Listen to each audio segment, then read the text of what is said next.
Hello everyone, Karnasa here, and welcome back to whoa, that was a bit of mic blowback. Welcome back to the next Millenia, the next live stream of the next Millenia that I will be doing. Welcome to everyone in the chat. Hello Katniss, hello Meribar, hello George. Welcome all to the stream. Welcome Lucas.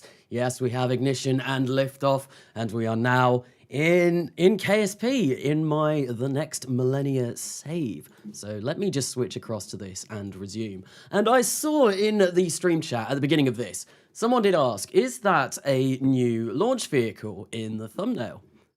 And indeed it is. It is indeed a new launch vehicle. And what we're going to be doing is I'm going to go into the vehicle assembly building straight away, and I'm going to kind of showcase it, show it off, let you see exactly what is involved with that launch vehicle, what it is, what it can do, how much it can lift to low Earth orbit, and yes, all of the good stuff. And then what I want to do is I want to test it out, because I have done one slight test, but I want to do another test whilst I'm on live stream and just make sure that everything goes smoothly.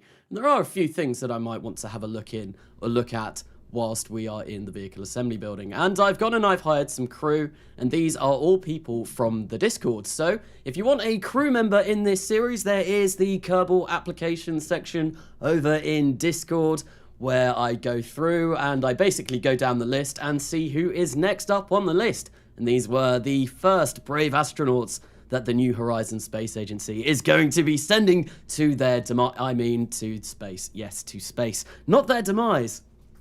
So, how long it took you to design that launch vehicle? More than 10 hours. It took me about 30 minutes.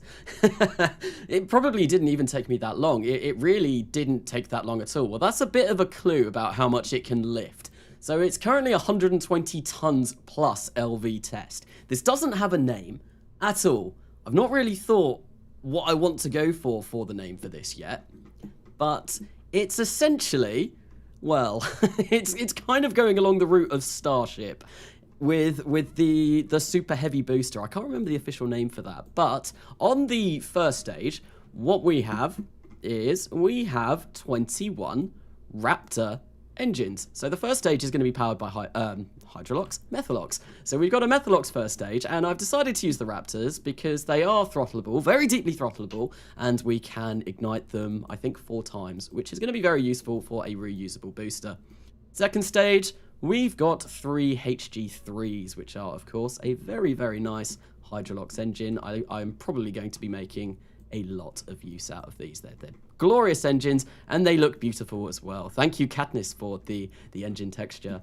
And then up at the very top, obviously, we've got our payload fairing, and I've just whacked in an HSA logo over the top of that, and we've got the Saturn V tower to kind of really pull the entire thing together. What is that tower? That's awesome. That is the tower from the Saturn V launch tower from modular launch pads, and it does look very, very nice. It's very cool, and you can color it in gray or red, and obviously red looks more like the Saturn V tower. I've gone for gray just because this isn't a Saturn V. It's not got any of the Saturn architecture, so I thought I'd do it gray just to look a little bit different. And as for hogging the pineapple, am I? I don't think so. I don't think I am. But anyway, there is actually one thing that I do want to quickly do. I want to make sure that this is going to toggle, because it'd be very bad if we didn't toggle that and that crashed straight into the top of our rocket. That would be very sad indeed. So I don't want to be doing that. I want to make sure that that retracts and that we're all good. Anyway, it's a Monday evening. How is everyone doing on this fine Monday evening? How are people? I hope people have had a good day, obviously. It's Monday, so no one likes Mondays anyway. I've been at university quite a bit today, but now it's time for a live stream. I mean, I did design this earlier on today as well, but yeah, how is everyone doing on this fine Monday evening? Comically large rocket, the CLR. So yeah, I was going to suggest, if anyone's got any naming suggestions for this rocket, please leave them in the chat, because I will have a look through the chat. I always go back through and I check the chat, and I have no idea what I want to call this yet. Last booster that I used for this series, the Orpheus, was named in the live stream that I designed it, so yeah, we could have some suggestions in chat as well. That'd be pretty cool. Okay, anyway, so I just want to check my staging real quick. Yep, that all looks good. That all looks good. Then we want this stage to go. Yep, that all looks fine as well. Then the payload fairings are going to go. Yes, everything looks to be in working order. And I think all I am going to do for this is I'm just going to save it, make sure it's saved. And one other thing, I forgot one other crucial part that I need to do. And that is going to be to create an action group to kill most of these Raptor engines. Because when I want to land this thing, I only want to be using one. I only want to be using one of these Raptors, the central one, to really try and actually land us. So if I use Action Group 2 to shut down all of these engines, there we go. That is rather nice. And now I can save this up one final time, and we will get our good old friend Crash, and we will send this over to the launch pad and start a simulation. So a wild Ziggy appeared. Hello, Ziggy Kerman. Welcome to the stream. Carnassa Olympus 1. I kind of like that name. From the straight off the bat, I do like that name. I do like that name. Endurance. It's a big boy, but also looks stubby at the same time. It is 105 meters tall, I believe. It has a diameter of 9 meters. So it's about the same height as a Saturn V, I think, or thereabouts. And it's not quite as wide. The Saturn V, the Saturn 1C stage, I believe, was 10 meters in diameter, or maybe slightly bigger with the kind of fairings at the base that covered the F1 engines. I'm not entirely sure, but yeah, it's not as wide as the Saturn V, and it is about the same height. So 105 meters, that's puny. What's the name of the launch tower mod? The name of that mod is Modular Launch Pads, and it is a very good mod. It adds loads of different launch towers. I think you've got the Titan series of launch towers. There is SpaceX style launch towers. There are Saturn, Shuttle. There's loads of different ones, and they do look incredibly cool. So Saturn was 10.06 meters in whole diameter. So yeah, roughly 10 meters. Okay, cool. So it looks like for some reason, yet again, I am getting a bit of a delay with my stream with regards to loading. Oh, are we really high above the ground? No, we're not. No, we're not. I'm going to time warp ahead just a little bit. So we've got a bit more daylight, because it would be nice to see kind of what's going on. But here I've also managed to get some of the better landing legs and grid fins to work. So I've got the grid fins and the landing legs from, I think it's Tundra Exploration, which is the SpaceX mod. So that looks kind of cool as well. We've kind of got some cool, nice new landing legs for these rockets. So all I'm going to do is whack ascent guidance on, and we're going to just attempt to launch this and see if we can safely land this booster somewhere. That's all I want to do for this test. I don't want to see if it can get to orbit. I know this can get to orbit. I'm fairly sure this can get to orbit. I just want to test the landing capabilities of the booster. That's all we're going to be doing for this right now. And then I think later on in the stream, one thing that I do want to do is I want to design a space station that we're going to put in low Earth orbit. Reason being, I've now got the Starcruiser spacecraft, which is going to send crew up to space. They don't have a destination. They are just going to be able to go to space for the sake of it. I do want to have somewhere where they can go. So I do want to design a space station, and what it is going to be is for testing long duration stays in space for when I want to go over to Mars and Venus with crew.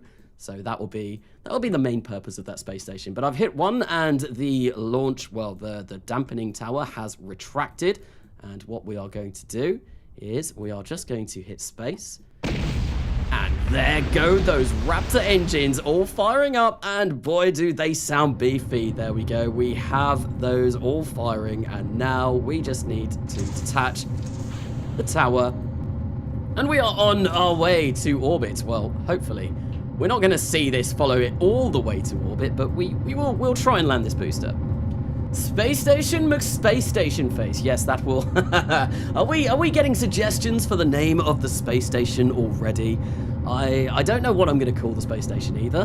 So later on, we might have another naming kind of thing going on with names for the space station. I didn't really see many names for this. I saw a few, and I did say out a few of them. However, I will come back and I will check the VOD of this, and I will see kind of what people have suggested, and I think I'll go and pick one that I kind of really like.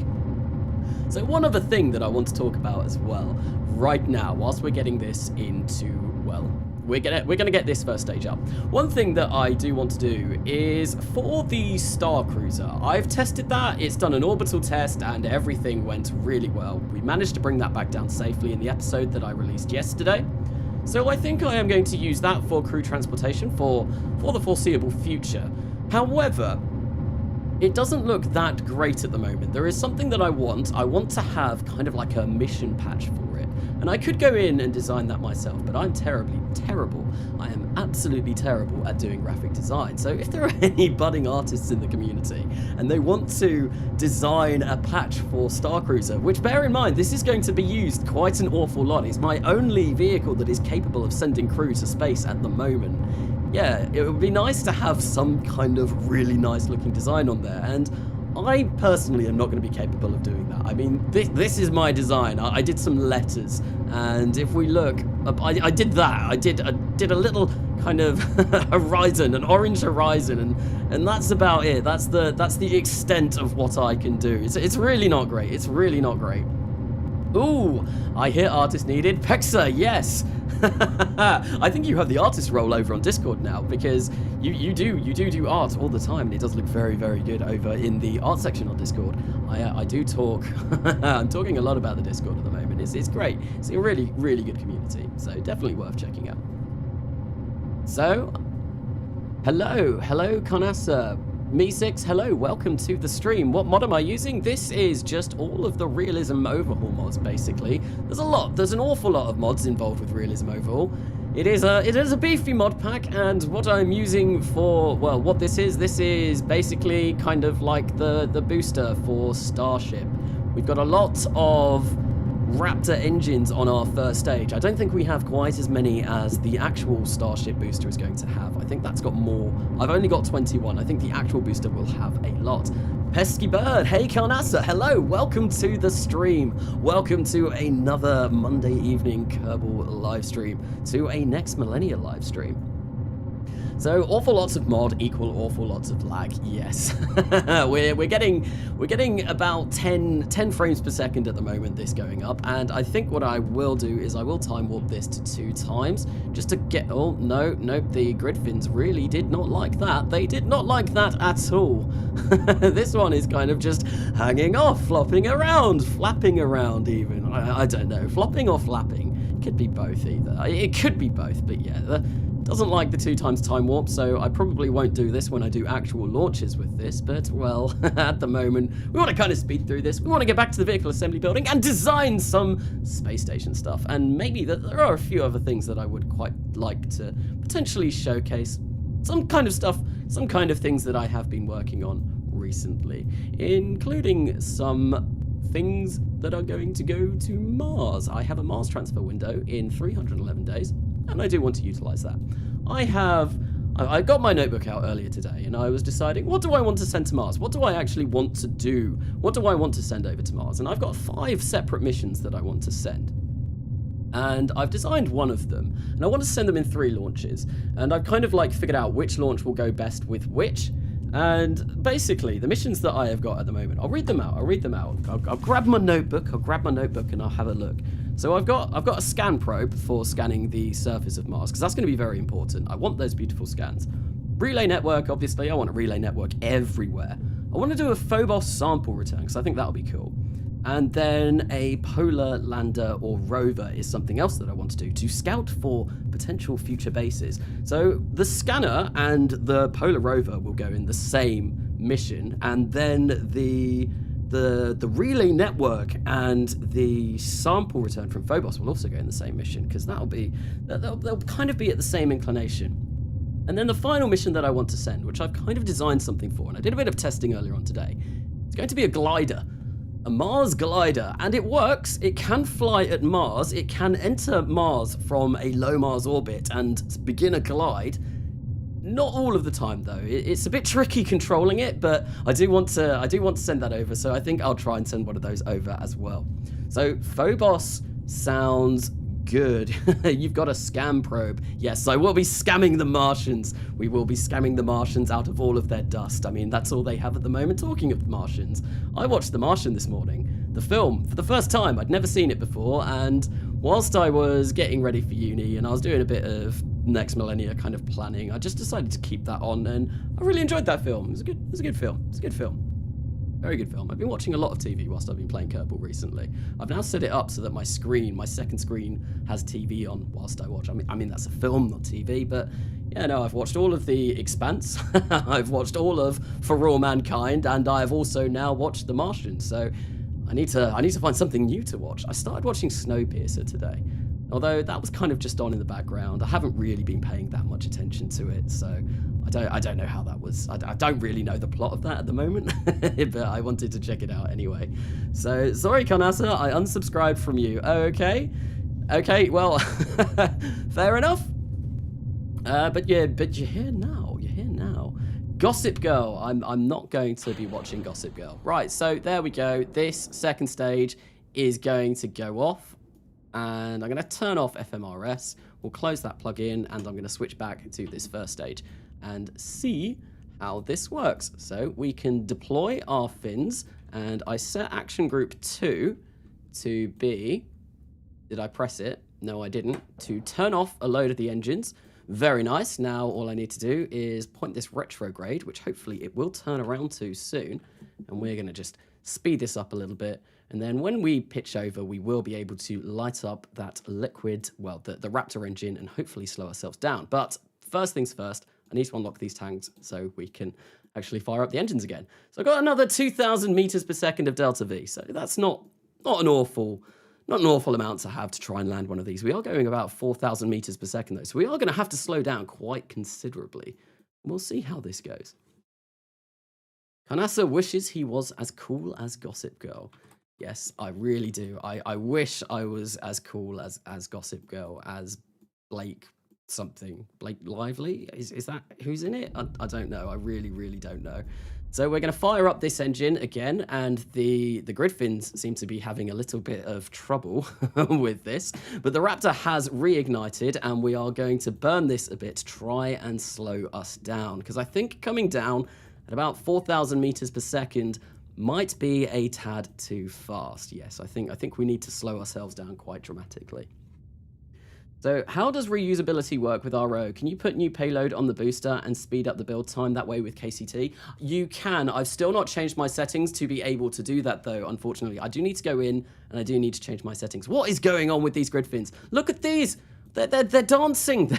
They're dancing for some reason. I honestly don't know what's going on here. They do look a little bit comical, and I'm really not sure what... Yes, they are flopping and flapping around. Wow. So yes, it's rather rather amusing. We don't seem to be slowing down an awful lot. I suppose we are still, we're very high up in the atmosphere. We've not quite gotten into space with this booster, but we came very close, about 135,000 meters. So we were very close. I did do another test of this before where I used the standard stock air brakes rather than these grid fins, and they slowed me down a lot more. And these don't really seem to be doing an awful lot, but then again, we are really high up. So that may be why, but if this can't slow me down enough, I probably will replace them with these standard grid fins. So I probably want about maybe 500 meters per second of delta V left to try and land, maybe even less. We could probably do with 300. So I'll have to keep an eye on that and see kind of how much fuel we have remaining. So what settings do you have to change? I'm not sure. I think there are settings in Flight Manager for recoverable stages that I need to go in and change and edit to make sure that I can come down safely. I've been told on a comment on one of my videos that is what I do need to do, so I'll go in and change that. Calvin McClaw, hello, hi, welcome to the stream. Where is the booster going to land? Somewhere in Germany.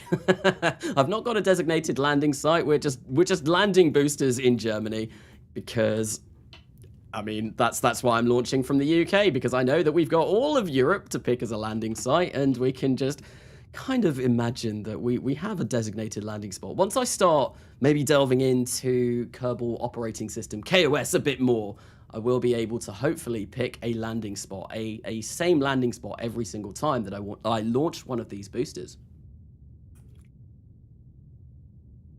Katniss, forgive me. Alistair, what are you doing in the stream? What are you doing in the stream? Are you being a pain? I can completely imagine that she's being a pain. This mod looks so cool, but my computer isn't very good. This this mod pack Realism Overhaul does take quite a considerable amount of computing power to be able to run. There is a lot going on. I have a fairly beefy PC, and even with just this, I am yellow clocking. Obviously, you can see in the top left corner, my clock is yellow. You'd rather not have a yellow clock, but yes, it does take an awful lot to be able to run this, unfortunately. Right, so I have 350 meters per second of delta V left. What I'm going to do is I'm going to switch off this engine now. There we go. And we're just going to coast down for the last little bit. And we are still losing speed, which is pretty nice. That's very nice. And I think we will just hit that surface velocity rather than going retrograde. I feel like this will point our booster more in the right direction.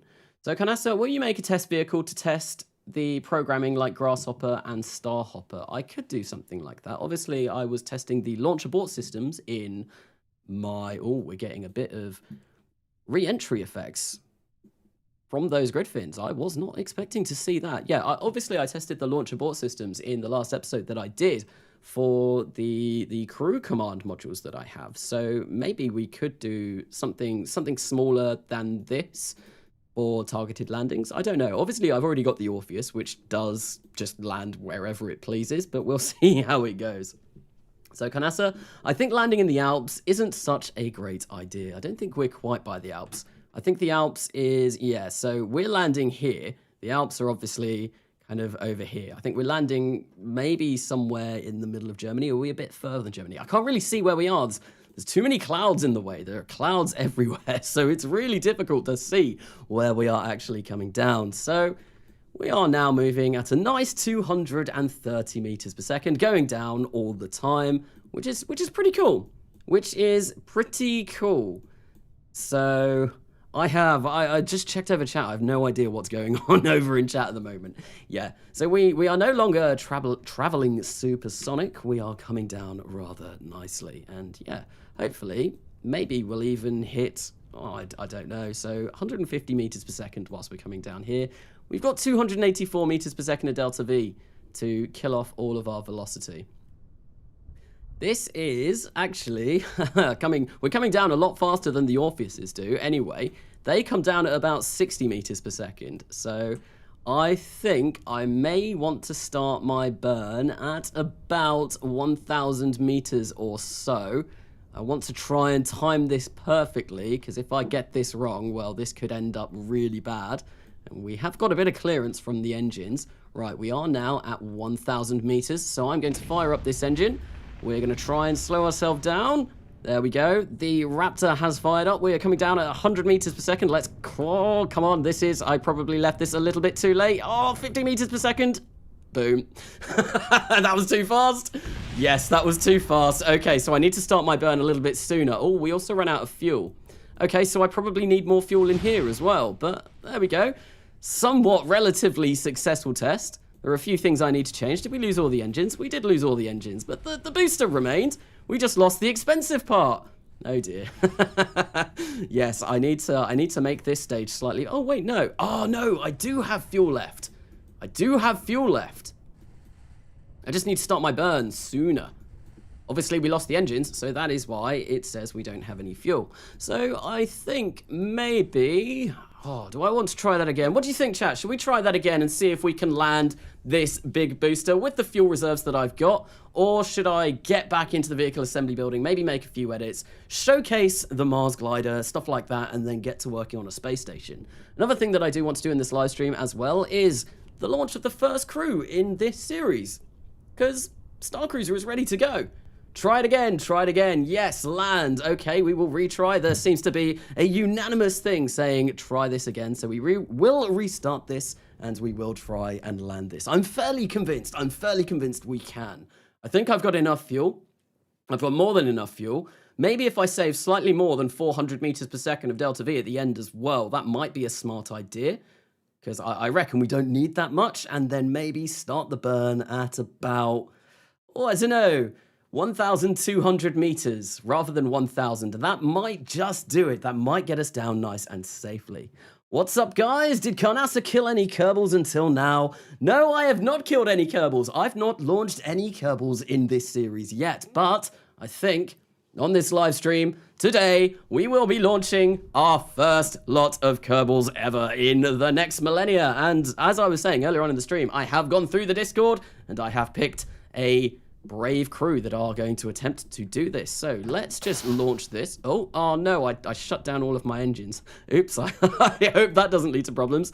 Yes, I pressed the wrong action key. Right, I need to press 1. Let's engage autopilot. I think I'll set this as 160 and 160.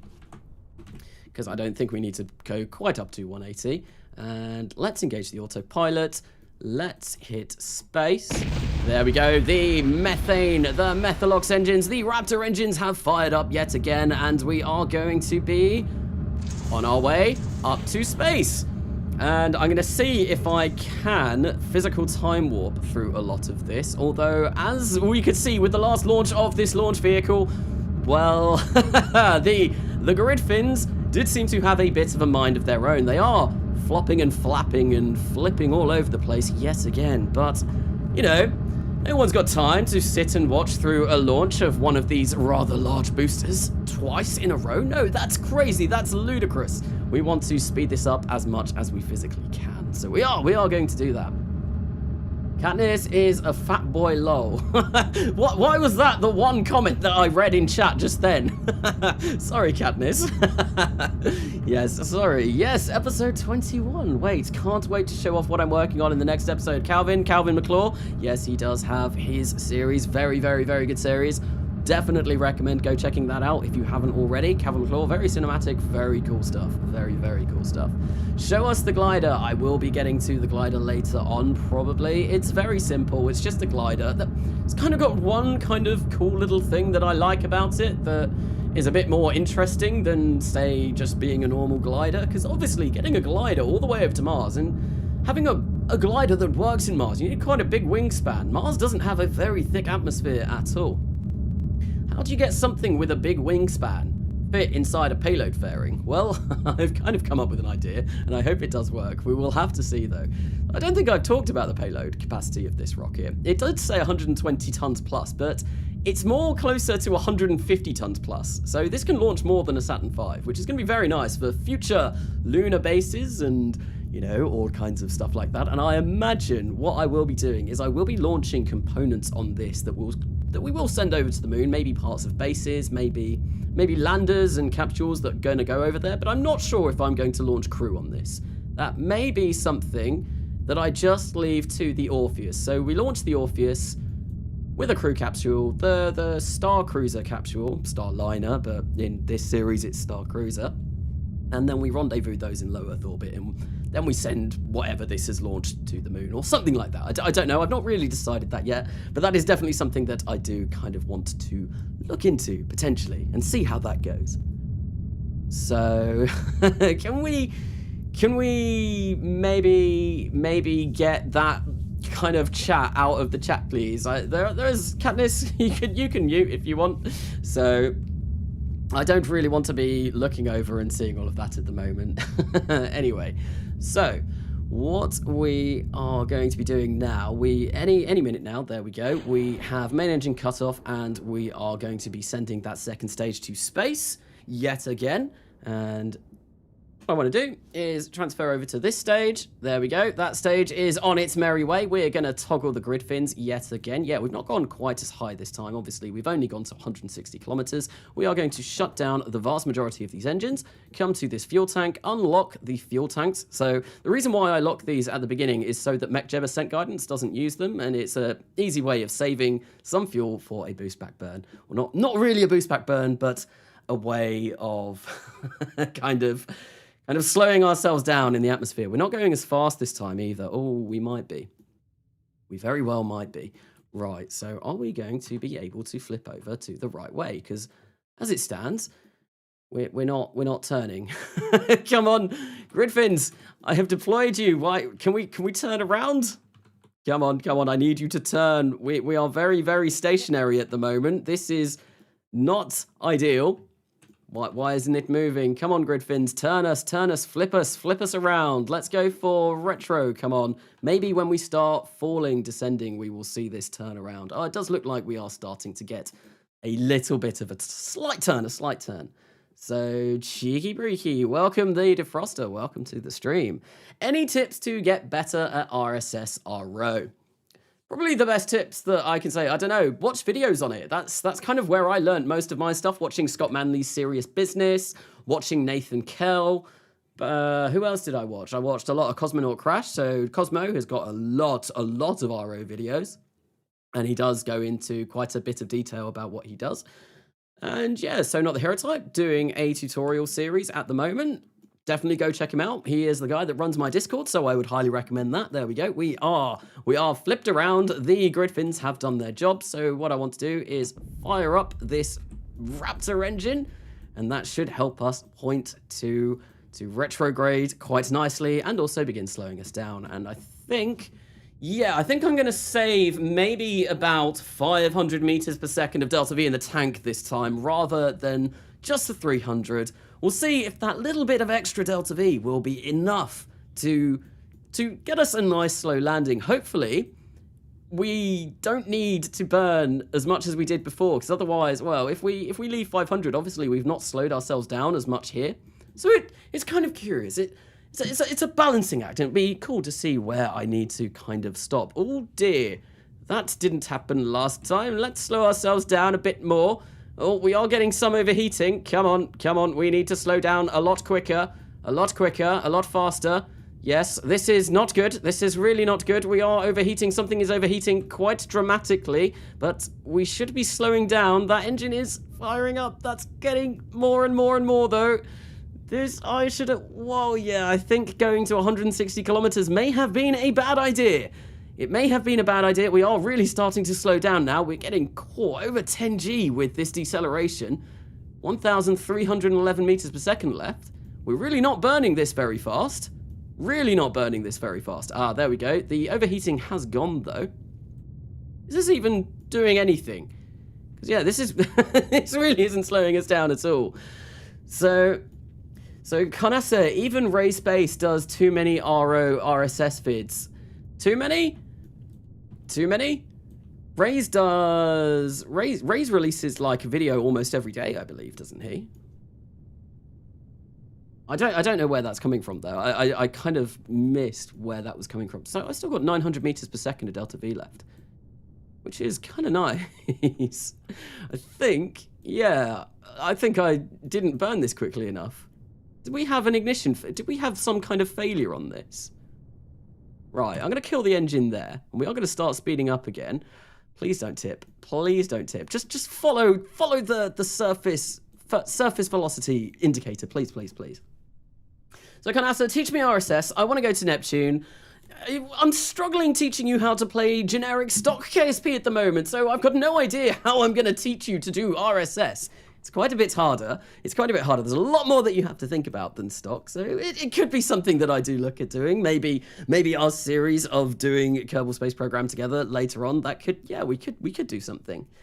Sin City is cold and empty. What is that in relation to? Anyway, yes, we are now coming over a heavily populated area, so I do apologize. Maybe we had a landing pad in this area the entire time. That is correct. We did have somewhere for our booster to land. Despite the fact that this is definitely an urban environment, no, we've got somewhere. We planned it all along. We definitely planned this all along. So I do have a lot of delta V left for this now. A lot of delta V. And because I've got a lot of delta V, I think what I am going to do is I am probably going to start my burn maybe at about... I'm pointing the wrong way. Maybe at about 2,500 meters. Oh, we're coming down fairly quickly. So I'm not looking at that. I'm looking at that up here. So there we go. We're going to fire this up now. We're going to start slowing down. There goes that Raptor engine, and we are seeing a quite considerable amount of slowdown. Let's try and speed this up a little bit, though. Maybe I will switch to kill rotation. Come on, let's get this done faster. Yep, I'm going to kill rotation. There we go. 30 meters per second. Yeah, I kind of did that a bit too aggressively this time. Way too aggressively. Oh, there we go. We are speeding up. We are 250 meters above the ground. We still have 434 meters per second of delta V left. Let's start speeding this up again a little bit. Ideally, I want to come down. Oh, no. That's too much. This is more than enough to... and kill the engine. There we go. Oh, that was loud. We have landed this booster successfully with 300 meters per second of delta V left. That was pretty nice. Nice, soft touchdown. Nothing too bad. I probably started that a little bit too soon, but yes, it works. We can recover one of these massive 150-ton kind of payload to low Earth orbit boosters. Very nice. Very nice. And so with that, yeah, let's get back to the vehicle assembly building and see what else we have got in store for today's Monday evening live stream. So, hey, it worked. It did indeed work. We landed a booster successfully. Olympus has landed. I think, yeah, no, Olympus was one of the suggestions before it did. It might have been you that suggested it, but I do really like that name. I do really like that name for this booster. I think I will go for Olympus. So we've got Olympus and Orpheus. I'm gonna have to come up with some artwork for Olympus now. That's gonna be interesting. I imagine, I don't know, some sort of mountain involved with it. Obviously Mount Olympus, maybe. I don't know. Maybe. Oh, that's the wrong drink. Oops, I don't want to open a new one. Cool. So that launch vehicle test has all been done. Now, it says it's going to take 230 days at the moment. It will not take anywhere near that long because as soon as I tool it, so if I tool this, it's only going to take 81 days to build one of these boosters, which is kind of nice. It's not a long time to build a booster that will be able to get 150 tons to low Earth orbit. And to be honest, yeah, I'm going to save this and I'm just going to see how much tonnage this has at the moment in here. So if I grab this and just remove it. So yeah, that was 155 tons of payload that we had in there. Obviously, I get an integral tank and I fill that up. And that's how I know roughly how much tonnage I can get up to low Earth orbit. And yeah, so that's how I do that. And that's how I design my launch vehicles. So what I'm going to do, we're going to grab this and we're going to create a sub-assembly. And yeah, I think I am going to go for Olympus. I really liked Olympus. So Olympus LV 150 plus T-Leo LV, and I'll just add reusable on the bottom. So I know that the first stage is reusable. Very nice. Okay, cool. So don't want to save that again because I've edited it. And yes, we don't save. And let's have a look. Let's have a look and see what I have done. Copter design, that went terribly badly. I can't design helicopters to save my life, so we're not going to look into that. No, glider test. Oh, no, Starliner test, glider test. That's what we want. No, I pressed Star Cruiser test. Oh, no, I'm terrible. I'm pressing everything wrong. Everything's going terribly wrong at the moment. So, Sea Dragon, it's Mountain Dew in this chat. Wait, what? Did you forget about your other stage? Just making sure. So I didn't use, that was just a test.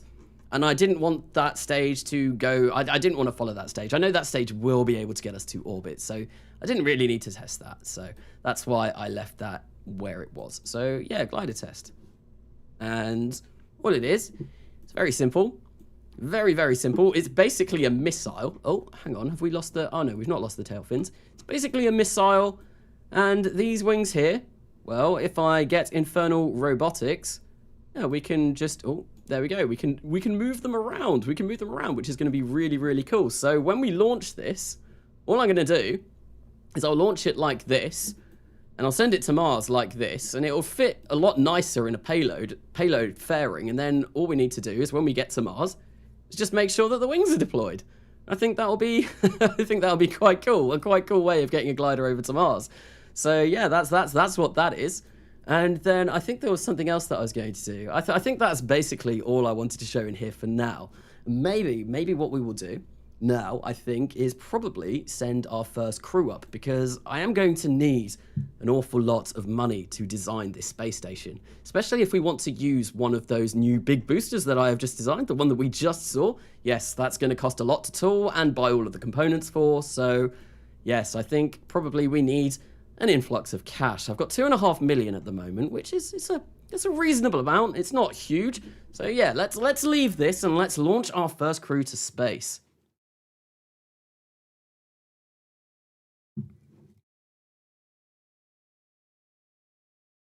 Oh no, Carnasso is drinking Mountain Dew. Oh yes, that's where that all came from. Okay, yes, I am drinking Mountain Dew yet again. It is my favorite drink of choice when I stream because it gives me energy, it keeps me buzzed and all of that. You robbed my charger again. No, it's my phone. Yes, the charger is in here, but I didn't steal it. I didn't steal it. No, definitely not. That wasn't me. How can you blame that on me? Right, so we have Star Cruiser 1, which will be done now. Very nice. So I do have all of the contracts to launch a crew to space, so we are going to be doing that right now. So we don't need to send that to launch site Tolkien. We can send that to Orwell. Let's roll that out, and we need to select a crew for this very historic moment, the first crew that we are going to be sending up to low Earth orbit as a private space agency. I guess that's kind of what we're doing at the moment, and I'm just going to wait until it's daytime, because we might as well. There we go, because it'd be nice to see the launch of this. It'd be nice to see the entire launch of this. So, Star Cruiser 1, who are we going to... Oh, you know what I need to do? I need to train them. I've not done that. I forgot that you need to do that. So, mission... Yeah, we need to do the mission. So, who have we got? Boris Bolkvadze. Is that... I probably absolutely butchered the pronunciation of that. Phineas Masters, Hernan Cortez, Evan David. Why are they all pilots? They weren't all pilots when I hired them. I hired 3 pilots, 2 engineers, and a scientist, I believe. 3, 2... No, it might have been 3, 2, and 2. Okay, well... I think we'll do Boris Bogvadze. I think I want to send up 4 to begin with. I'll just send the first 4 up. There we go. So we'll start the course on those, and then that should be done relatively quickly. Yeah, on. There we go. Course is done. Yes, that's how long it takes for mission training, apparently. So the capsule that I'm using, the CST Starliner, it doesn't have configs for training. You do need to make sure that your astronauts are trained up, though. But it doesn't have the actual configs for training time, so training is done instantly. But now what we can do is we can launch this, and we have our 4 brave astronauts, and I do need to change them with ship manifest and make sure that they are all their right professions, because at the moment they are not, and I do not know why. So get rid of those. I also know B9 procedural wings gives that error. Wait, what error? Is there an error? Is there an error? What was that? I heard a noise. Are you making noise? I'm really sorry, but I was laughing. You're making noise? Laughing. I can hear. I can't help it. If someone says it's Katniss's fault. You can hear yourself now that you've come in here. So, Carnassa, what is your favourite game you have played besides KSP? My favourite game that I've played besides KSP is probably RimWorld. I've played RimWorld an awful lot. I remember when I first got that game, I played it for many hours. Many hours, and I didn't play anything else. It's a very fun game. And I was just looking through Steam today, and there's a mod that adds Kerbals in it, which is kind of really funny. So I might have to start a RimWorld game with Kerbals in it. I feel like that would be rather amusing. Right, there we go. We have an Orpheus 9, which is basically a Falcon 9 with the Starliner capsule on top. We have our 4 Kerbonauts inside, and we can have a look and see what it looks like inside. Oh, very nice. They all look like they are having a great time. I don't know. They look a little bit bored, if you ask me. Look like could give a little bit of a... Oh, there we go. Was that a bit of a smile? I don't know, but yeah, they don't look like they're incredibly happy. So, do I want to mess with any of these? Let's have a look at the vessel. There we go. I love this screen, but it does make the game really laggy. Really laggy. So I can't keep that up. There we go, we'll keep that up, and then probably, to be honest, most of this will be done from this view.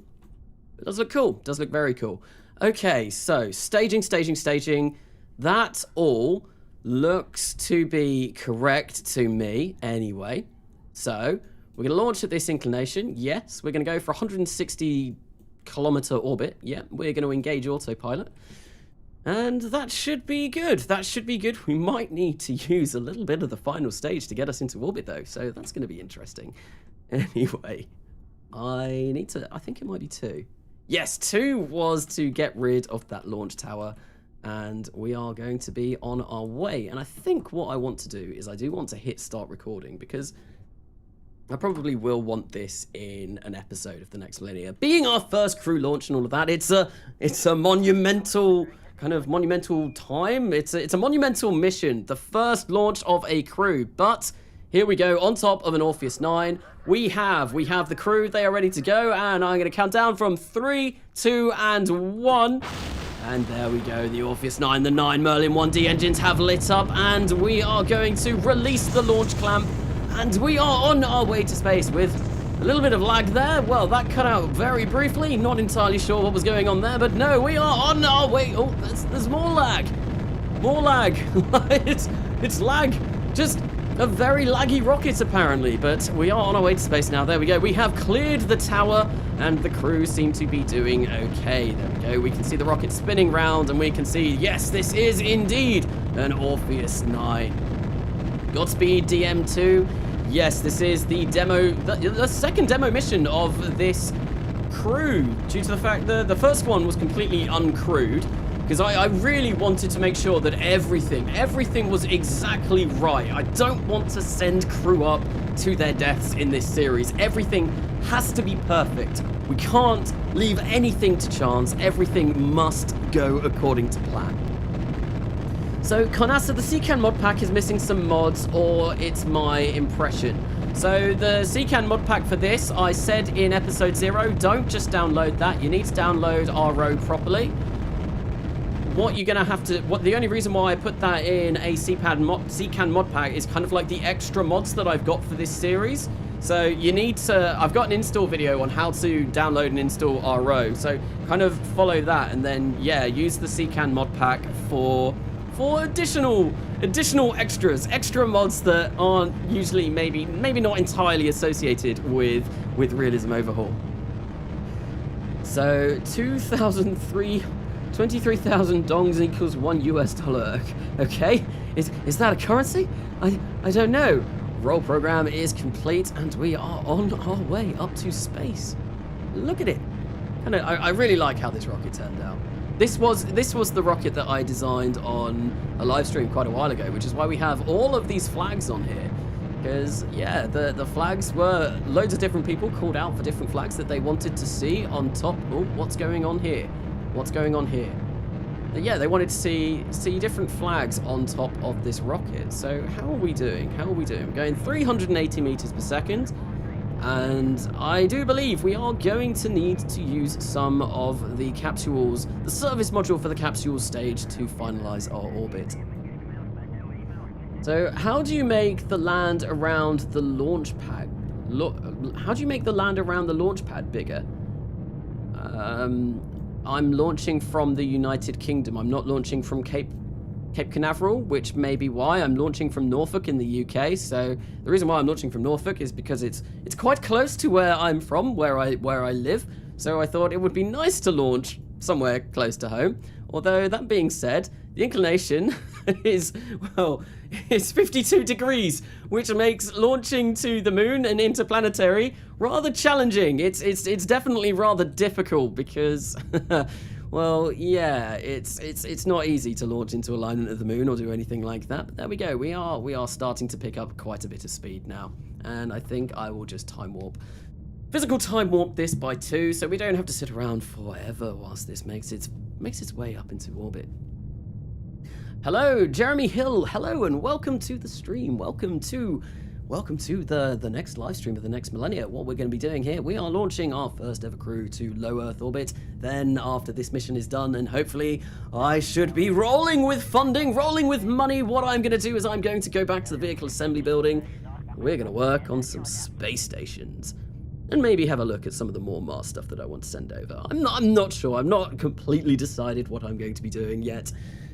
Because, yes, it's a Monday, so I've been at uni all day, and I've not really had too much time to think about what I wanted to do. Oh, there we go. We have got separation of the booster, and we are now firing this second stage.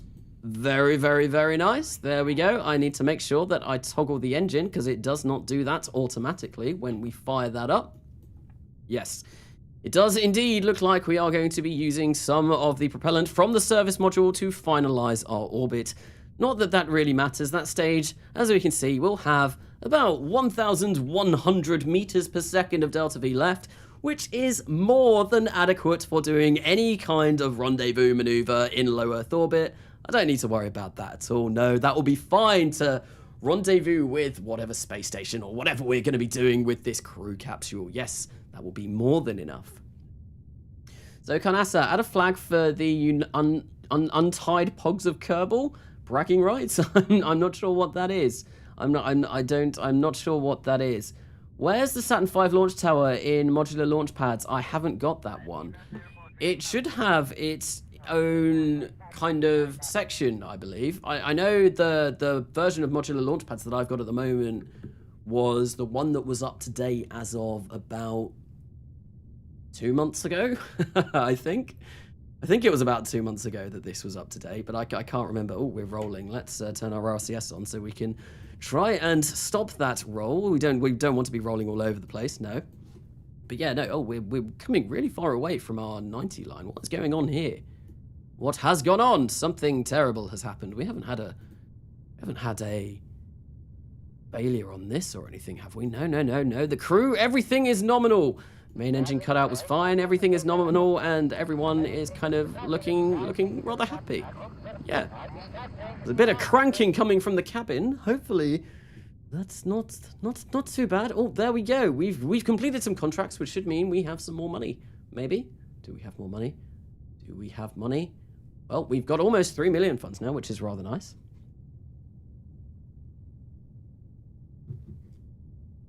You don't remember Kerbadine and his 2,000 brain cells lost on Mars?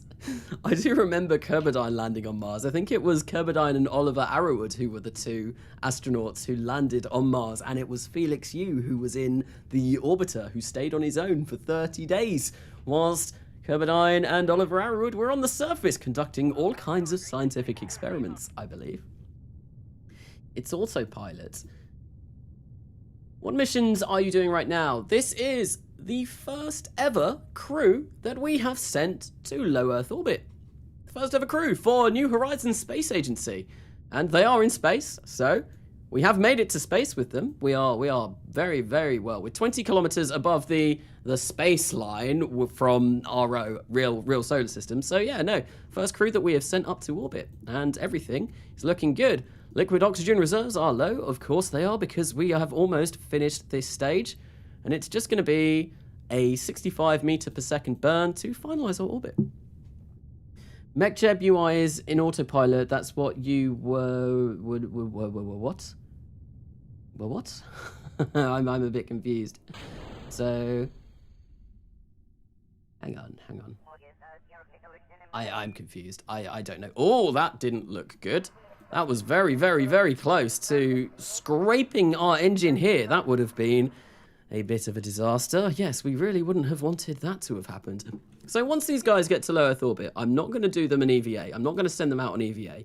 Reason being, there is a contract that you can pick up for first EVA. I want to make sure that we get that contract before we, do our EVA, because that's going to give us a lot of money. Doing the first EVA gives you a lot of money from what I remember. It's me, Kerbadine. Were you Kerbadine? Oh, okay. I think you've changed your name on YouTube then, because you were originally Kerbadine, I believe. I don't know. It's why you were rolling. No, I was rolling anyway. I needed to. Yeah, that's what it was. I needed to turn the RCS on to prevent the roll because I only had a single engine on that stage, so I did need to do that. There we go. We have a crew at roughly 160 kilometer orbit. Everything has gone nominally. We are in orbit, and yes, everything is good.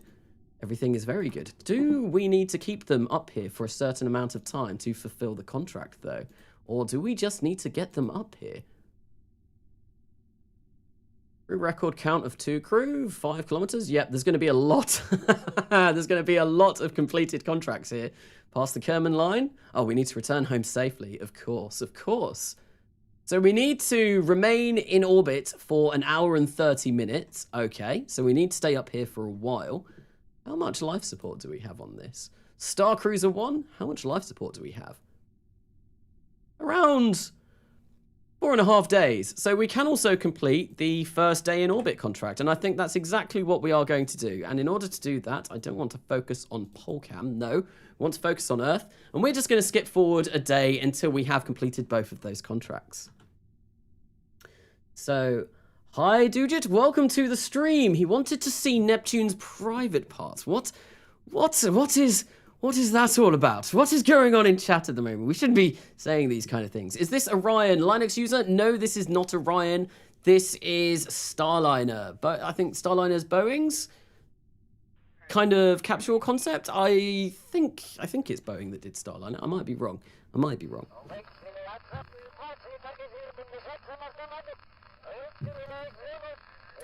So, we're going to get a lot of annoying chatterer whilst this is all going on. I do apologise, because obviously they're very excited. Our Kerbals are incredibly excited. They've made it all the way up to low Earth orbit. The first time in years, if you go along the timeline that I kind of have for this series and the other series that I did.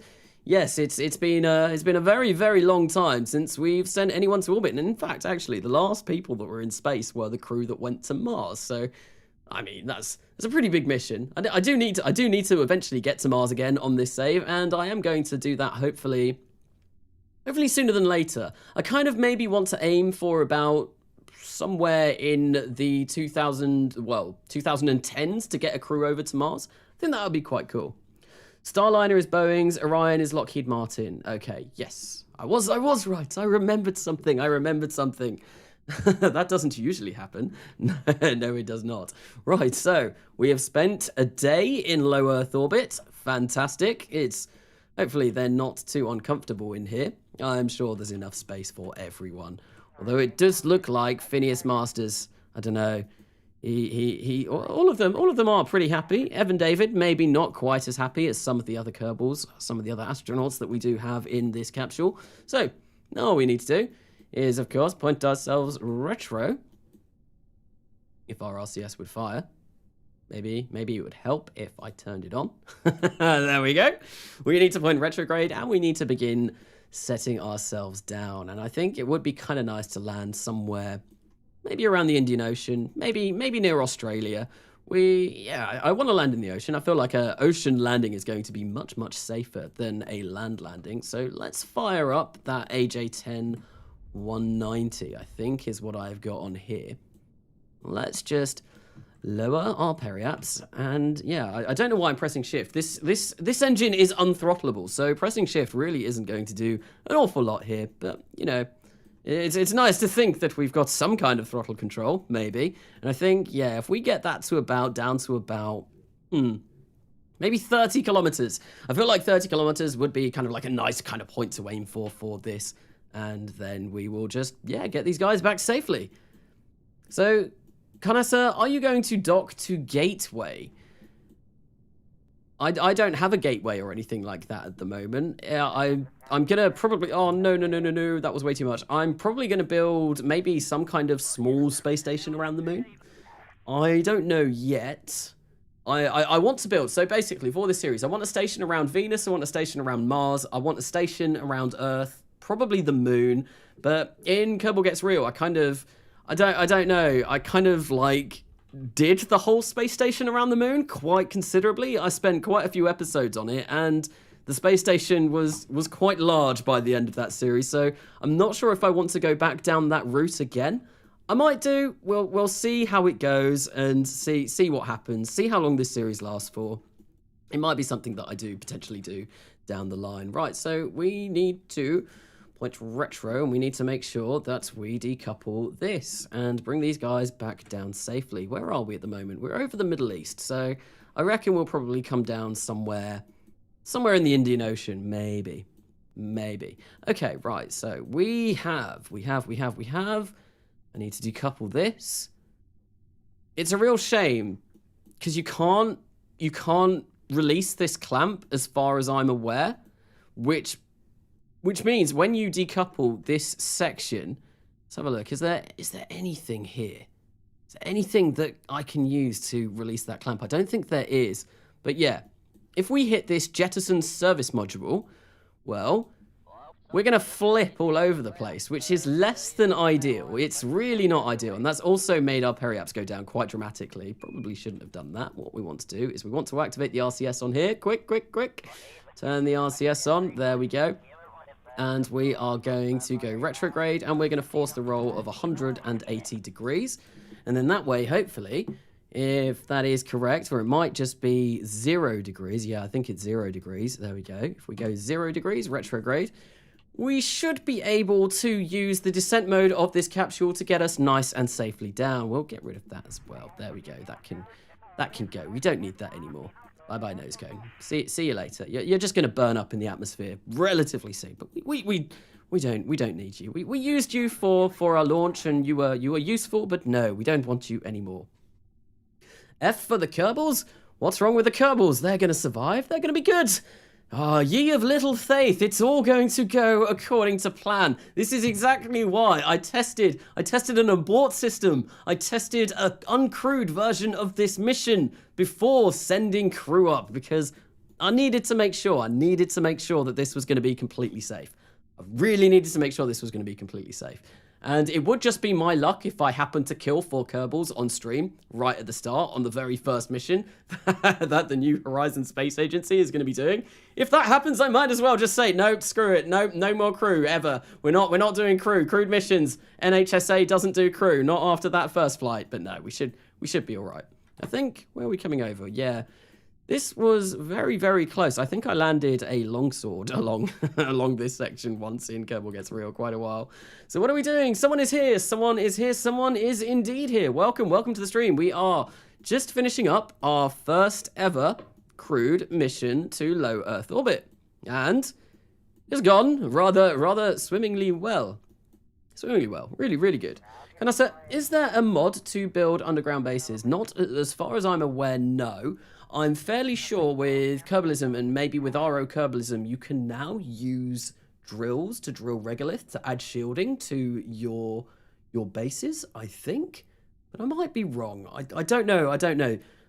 Kind of Kerbalism and ISRU and all of that is something that I really do want to look into quite a lot for this series. I want to set up a base that can maybe kind of be maybe not fully self-sustainable, but at least more self-sustainable than the bases that I was using in Kerbal Gets Real.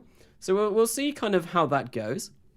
And it would also be nice to maybe be able to produce fuel, to be able to produce fuel on site, in situ even.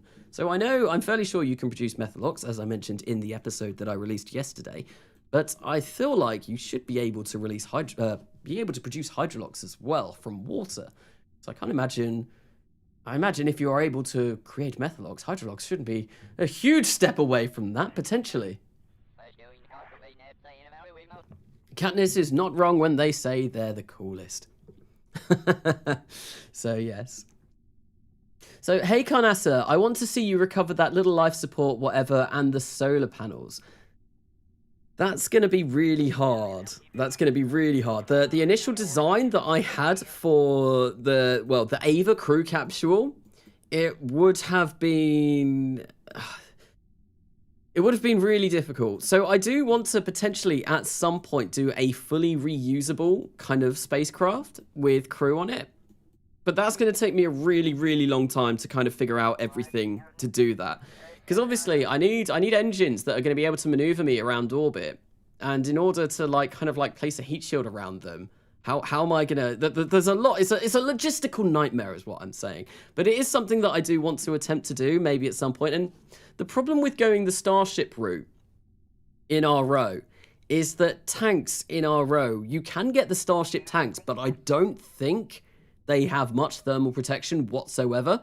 You can get shielded tanks, but they are really, really heavy. Their dry mass ratio is really, really, really bad.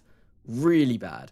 So I don't know how feasible that is going to be, but it is something that I do want to look into doing, and I do want to try it out at some point. Maybe I should stick my nose at the surface. No, we'll keep retrograde.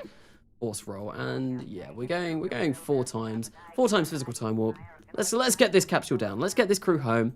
I'm sure they are all very, very, very tired. They've been in space for an entire day. They want to get back to their families. We're going to arm the parachute, make sure that's a very, very, very crucial part.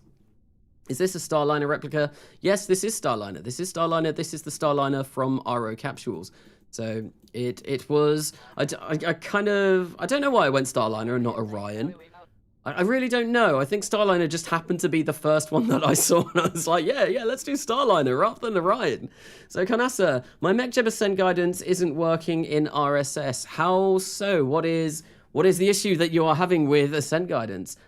So Kanasa, have you played Stable Orbit? No, I have not. I don't think I've even heard of that. So no, I haven't. So Cadmus, god of communism. Okay. Everything is free and equal under Katniss. Everyone is equal under Katniss. No communist dictators under Katniss. Definitely not. No. Soviet anthem plays continuously in the distance. Played very terribly on the flute. I mean, there's loads of meme videos of the Soviet anthem. I'm sure everyone knows the one I'm talking about. Someone playing it really badly on the flute. There's loads of flute videos. Flute videos, who would have thought that would have been a thing? But yes, I don't know where they all came from. Right, so we are picking up a little bit of G-forces now. And what I want to do is I just want to make sure that I am using descent mode. So if I turn descent mode on now that we're getting to about 4.5. So if I do that, we're going to get a little bit of a jump in Gs, but it will also, now that we are we've created a lifting surface. So it should mean that we don't really go that much higher than 5 Gs, and we'll have a nice, comfortable re-entry for our astronauts. Obviously, we don't really need to worry about G-forces an awful lot. They won't pass out until we hit kind of like in the 12 to 15 G region, but from a realism perspective, and for the safety and comfort of Boris Bokvadze, Phineas Masters, Hernan Cortez, and Evan David, we want to make sure that they are nice and comfortable and that they don't have a really bad time coming down. And I should have kept my RCS on because now our lifting surface is sending us completely the wrong way. Oops. Oh dear. Oh, I'm sure they're fine. They're just having a little bit of a spin, having a little bit of a tumble. Everything is okay. We are good. We are good to go down. Yeah, no, we're slowing down quite slowly now. it always takes a long time to return to the surface of Earth from low Earth orbit when you're playing with RO and all of that kind of stuff. Everything in RO just takes way longer than stock. Obviously, Earth is 10 times bigger than Kerbin, so you just kind of expect it. You know it's going to be a long time, right? So I'm going to turn descent mode off now that we have slowed down to about 2.5 kilometers a second. Where is it? There we go. And we're going to flip all over the place. Not to worry. We're going to get a bit of an increase in G-forces, but everything should be fine. Our astronauts are looking safe and healthy. They have broken through the worst of the atmosphere. We didn't burn to a crisp, which is always a positive. It's always a plus when they aren't looking a bit toasted on their return. No, they are looking good. Now all we need to do is, hope that the parachutes deploy. And I mean, I have armed the parachute, so we should be good. We should be fine.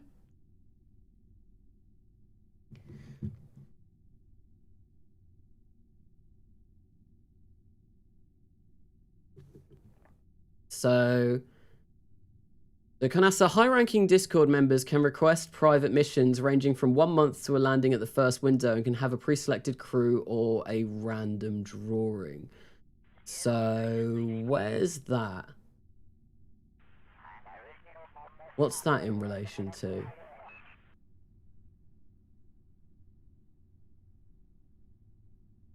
I'm a little bit confused. I'm not sure what's going on there. I think Ziggy, yes. Fluted is amazing. Okay, so can you maybe in the future, the Soviet moon program, please? I love their different approach. What kind of like the N1 and all that was going on. I mean, this is kind of like set in the 2000s, and I'm not really going along that route. I'm sure when For All Kerbal Kind comes back, Beardy will be doing that. So I guess maybe just have to wait for Beardy to get better. So it plans to maneuver and executes it wrong. Was that with the ascent guidance that you were talking about? I don't think ascent guidance should really be planning any maneuvers. It should just should just go. Like, obviously, I've used descent guidance quite a few times in this. Have you got primer vector guidance on for a start? And yeah, usually what I do is I just kind of like fiddle around with some of the maneuvers that you do. Well, some of the parameters. I just kind of fiddle around with them and see what's what and what's going on. Right, so we are now 7,000 meters up and falling quite quickly still, 127 meters per second, but any moment the parachute should deploy. There we go, they have gone, and they kind of extend and then deploy very suddenly, and we are coming down. How far away are we? We are in the middle of absolutely nowhere. So it's going to take quite a long time for a boat to come and rescue these guys, but oh well. So let's just get rid of the heat shield. Oh, that's a bit of lag, but no, we're good, we're good. I'm going to turn this off now, and we're just going to physical time warp until we splash down in the ocean, 2,000 meters from now.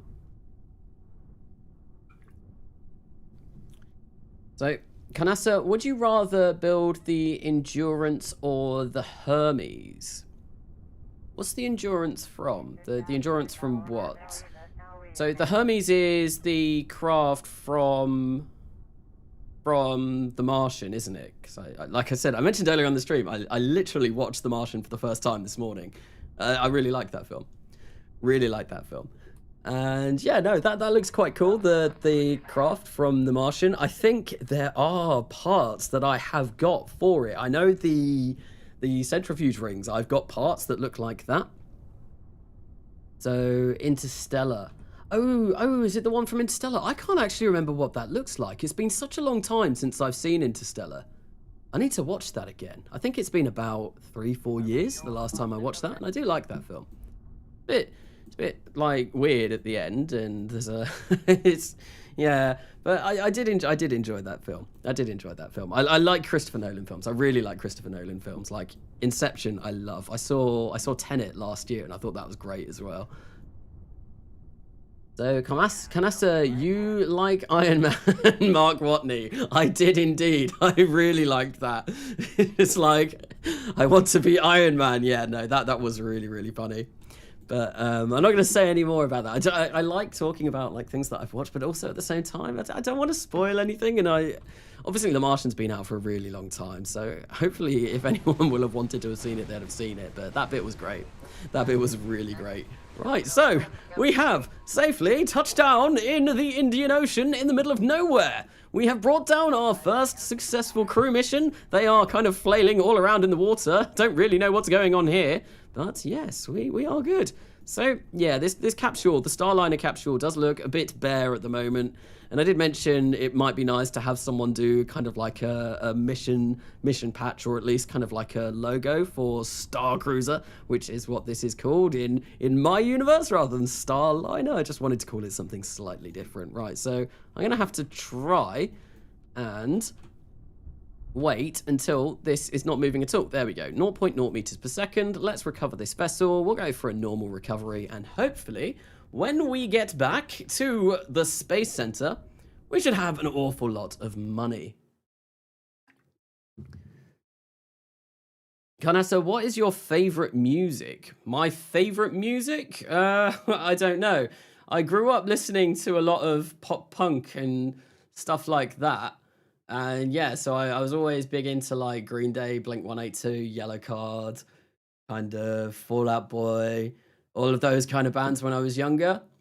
And then when I went to university, I started listening to drum and bass a lot because there was a night out when I went to uni and I went with all of my mates. So I started getting into drum and bass, started DJing it and making it. And now kind of like, yeah, I listen to a mix of the two every now and then. So Kanasa, do you have the Soyuz mod? I don't think I do have a mod for Soyuz. I might do. I'm not entirely sure. So following crew members will be on leave. Yep, that's fine. That's cool. Oh no, I do have Final Frontier. I do have Final Frontier. Awesome. So yes, we got some science for recovery of a vessel from low Earth orbit. Command module. Yeah, we got a lot of funds back for that. Awesome. And the crew are going to advance to level 1. And then look at this. I love this mod, Final Frontier Mission Summary, so we can see kind of what they've got. So these 4 will all have the first Kerbal in Space ribbon, which is really nice. Significant contract, yes, of course. Splashdowns, because, yeah, they completed a pretty significant contract. They were the first Kerbals into space, and yeah, now we've got 4.2 million, which is great. We've got loads of money to go and hopefully design ourselves a space station, which will be very cool. Wait till you see the Mars medals. They are amazing. I did see them in Kerbal Gets Real, because I did have Final Frontier for Kerbal Gets Real. And obviously I did get a Mars return mission in that series. Right, so 4.2 million funds. What am I going to do with that? What am I going to do? There was something that I wanted to do here first. But no, I think we will go into the vehicle assembly building and we will start working on something. So I already donated my soul to Alisea. Did you? So, Karnasa, does this work? Will you watch my Saturn video on stream? So, probably not, because I don't know how to react to videos. I know you asked me, and definitely, if people haven't seen it, go check out the Destroyers Saturn video, but I don't know how to react to videos. It's something that I've never done. So, to be honest, I would probably just be sat there, kind of like in silence, going, yeah, this is cool. Yeah, cool, I guess. So, I'm sorry about that, but I can't do that because I don't think it would be that interesting. And I would just kind of like be sat here not really saying much. But yeah, no, go check out the Destroyers Saturn video if you haven't already, because I haven't seen it yet, but I will be watching that at some point soon. Okay, so I have thought about this a lot, the Destroyer, because I know that you did ask, and yeah, I feel really bad about saying it, because I think I said potentially on Friday that I would, but I thought about it and thought, yeah, I know, it probably would just be me going like, yeah, I've never done a reaction video, so I really wouldn't know what to do. Anyway, so Star Cruiser 1 was a complete success, which is pretty damn nice. Yes, we have a way of sending crew up to low Earth orbit. Now what we want to do is start building a space station. So there are a few things that I want to have for this space station. I mentioned earlier on in the stream that I want to have it kind of as a testing ground for long duration space flight. So I'm Thomas. Hi, how are you? What mods are you using? What mods are you planning to implement for the future of this series, like nuclear fission propulsion and reactors, maybe fission?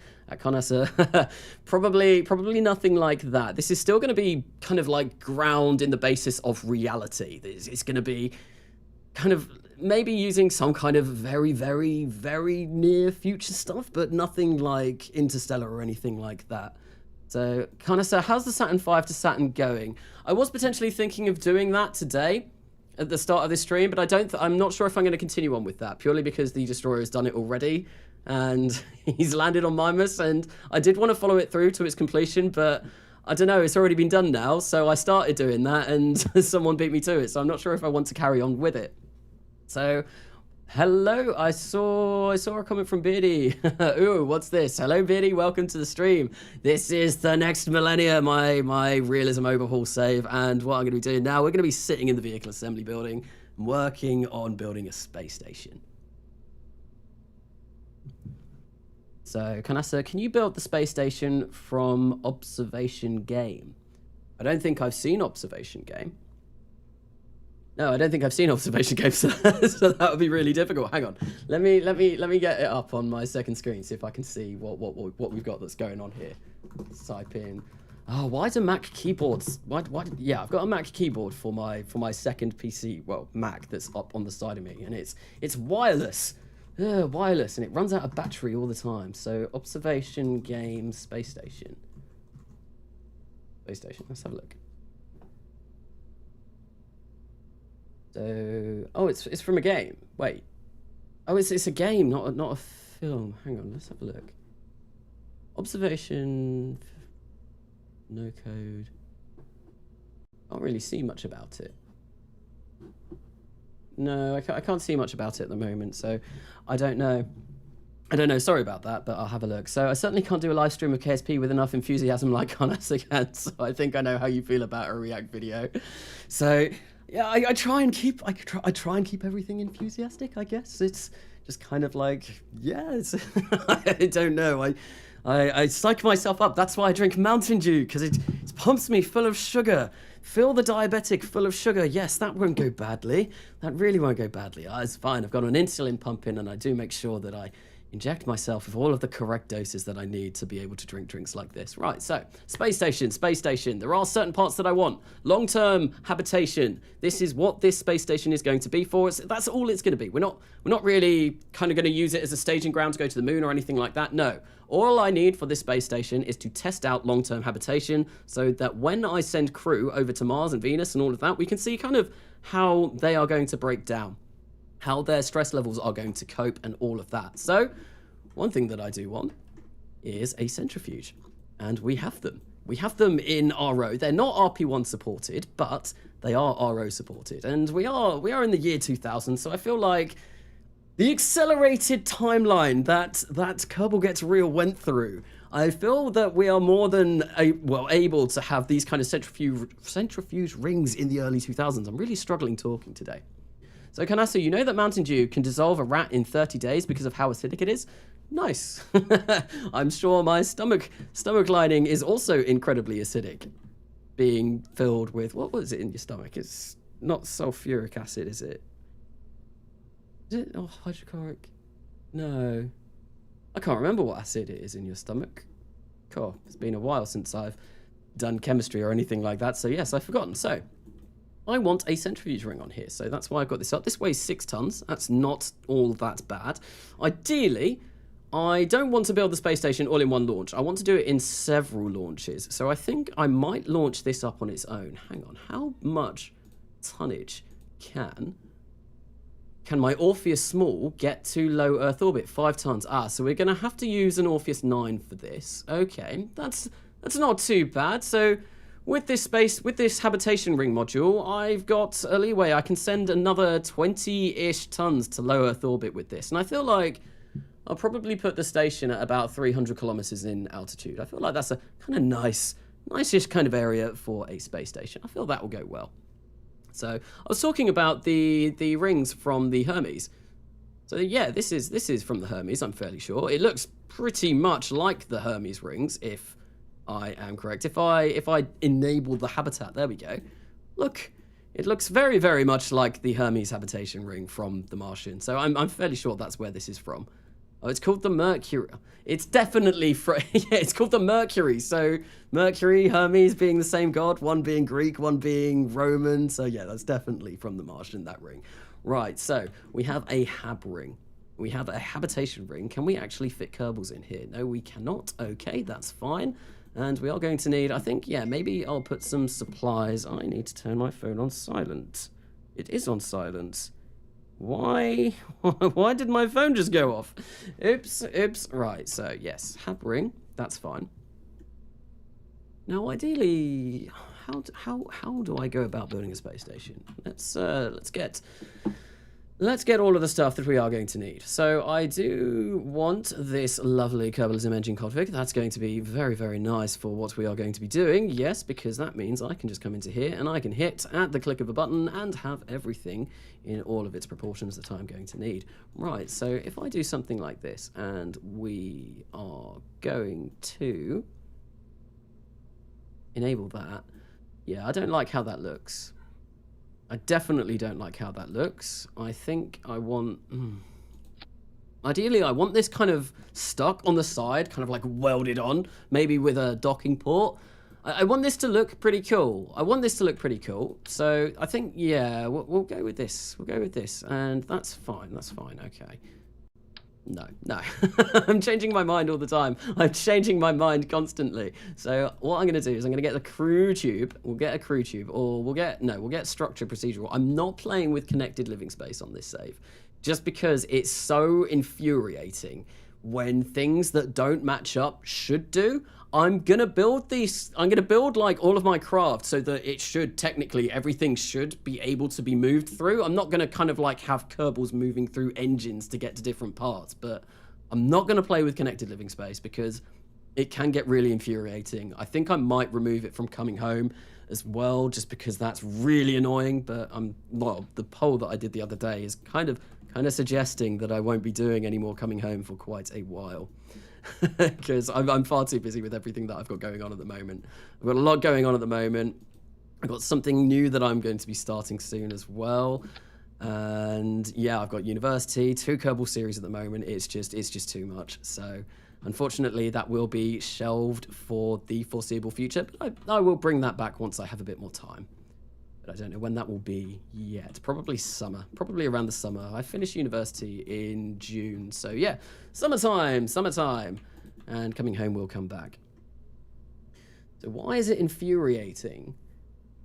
It's infuriating just because I think if I was to do something like this, there's just moments where it doesn't kind of like all match up as in how you would expect it to. So yeah, I don't really want it on this save. And like I did say, I am, excuse me, my voice is going a little bit. Oh wow, there we go. That should be better. Anyway. Like I said, I am going to do this so that it's not kind of completely unrealistic. People, the Kerbals will, it's not going to be stupid. Like, I'm not going to be moving things like Kerbals through a fuel tank or anything like that. So, yeah, just sometimes it is a bit annoying. Can I get a, that looks, I mean, it works. It kind of works. There we go. So we'll grab that and we'll put that there and then we'll get, yeah, there we go. So we've got a nice old centrifuge ring. The centrifuge demo. I think the bigger one is the Nautilus. How much does that weigh? 21 tons. You know what? Scrap this. I've just spent too long building that, but no, we're gonna send the Nautilus up. We're gonna send this up because this is a little bit bigger.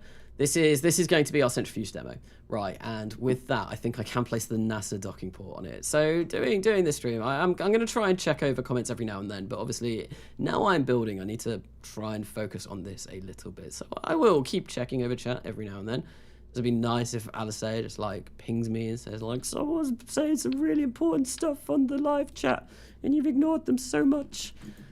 I do look through a lot of my VODs. I've said this before.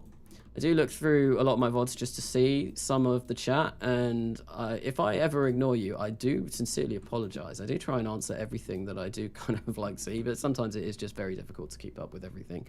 So, Carnassa, use the near future construction for the space station. It looks really cool. The octagonal struts would fit the station quite well, in my opinion. Okay, yeah, we can have a look and see what we've got with near future. I can have a look. I think there's a lot of stuff in structural. So if I browse my way through the structural tab, you can see what kind of stuff we've got on here. Is this all from near future? This isn't supported by RPO, which might be an issue. If I whack one of these on, it means they're going to be really small, but I can up the scale, which is a little bit better. But it doesn't have any way of putting food or water on, which is... yeah, that's going to be a problem. Right, so this is, now that this is all done, this is actually just going to be one single stage. This will be launched on a solitary Orpheus rocket. And the problem with this is this might even be too much for a single Orpheus rocket. Oh, this is why I might have needed the smaller one, because this is now 22 tons.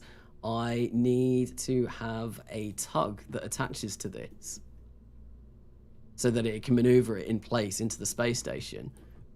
So let's work on a tug, and let's try and get this under 26 tons, because I think it's somewhere in the region of 26 to 30 tons that I kind of am playing around with for the launch of an Orpheus 9. I could use an Orpheus Heavy, but that's just overkill. We don't need to be doing that. Definitely not. And I do want to do the space station in multiple launches. And actually, another thing that I want to do with the space station, I want to do it as a joint operation between ESA, JAXA, and the New Horizons Space Agency. I want to launch at least one module from Tanegashima, one module from Kourou, and one module from Norfolk. I feel like then that way it's like all of the space agencies are coming together. They're combining their resources and making everything as it should be. Yes, they're kind of working together and making sure that everything is, yeah. I said at the beginning of the series that I wanted to have those two involved as well. So I feel like this would be a good time to get both of those on board. Right, so integral structure. Yes. Oh, no. Let's go for a avionics first, because I am going to need one of those. And I think if we set the diameter to 2 meters, we'll just whack that under the NASA docking port, and we'll do the same with this. There we go, and that matches up rather nicely. And if we get ourselves a AJ10 Transtar, I think that's the best AJ10 engine that I do have, and obviously that's very nice for doing orbital maneuvering because it is hypergolic and it has unlimited ignitions, or as far as I'm aware, it might not have unlimited, but it's near enough that you're never going to run out of ignitions. So it's perfect for a little tug that we want to maneuver our spacecraft parts around with. And there we go, AJ10 Transtar, perfect, awesome. There we go. Is that so big?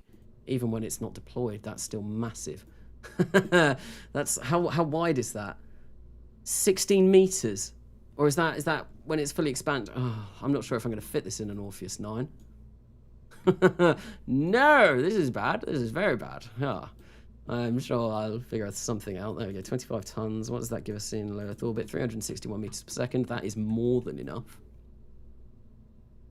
That's way more than enough. But I think maybe we can squeeze out a little bit more. How quickly are we going to go through that burn?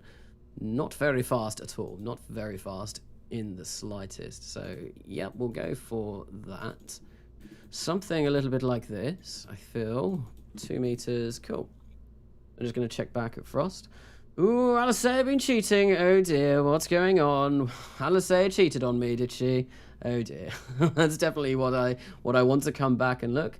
So, Alisaia, Carnassa has become a dad. I am not a dad. No, not yet. I am far too young to be a dad. Or no, I've got some friends who have children, but no, I'm not a dad, not yet. Not for a long time, not for a very long time.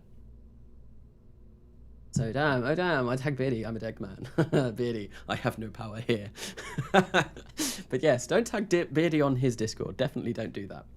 Or you'll end up in the gulag, and no one wants to go to the gulag. Well, I suppose maybe some people might like to go to the gulag.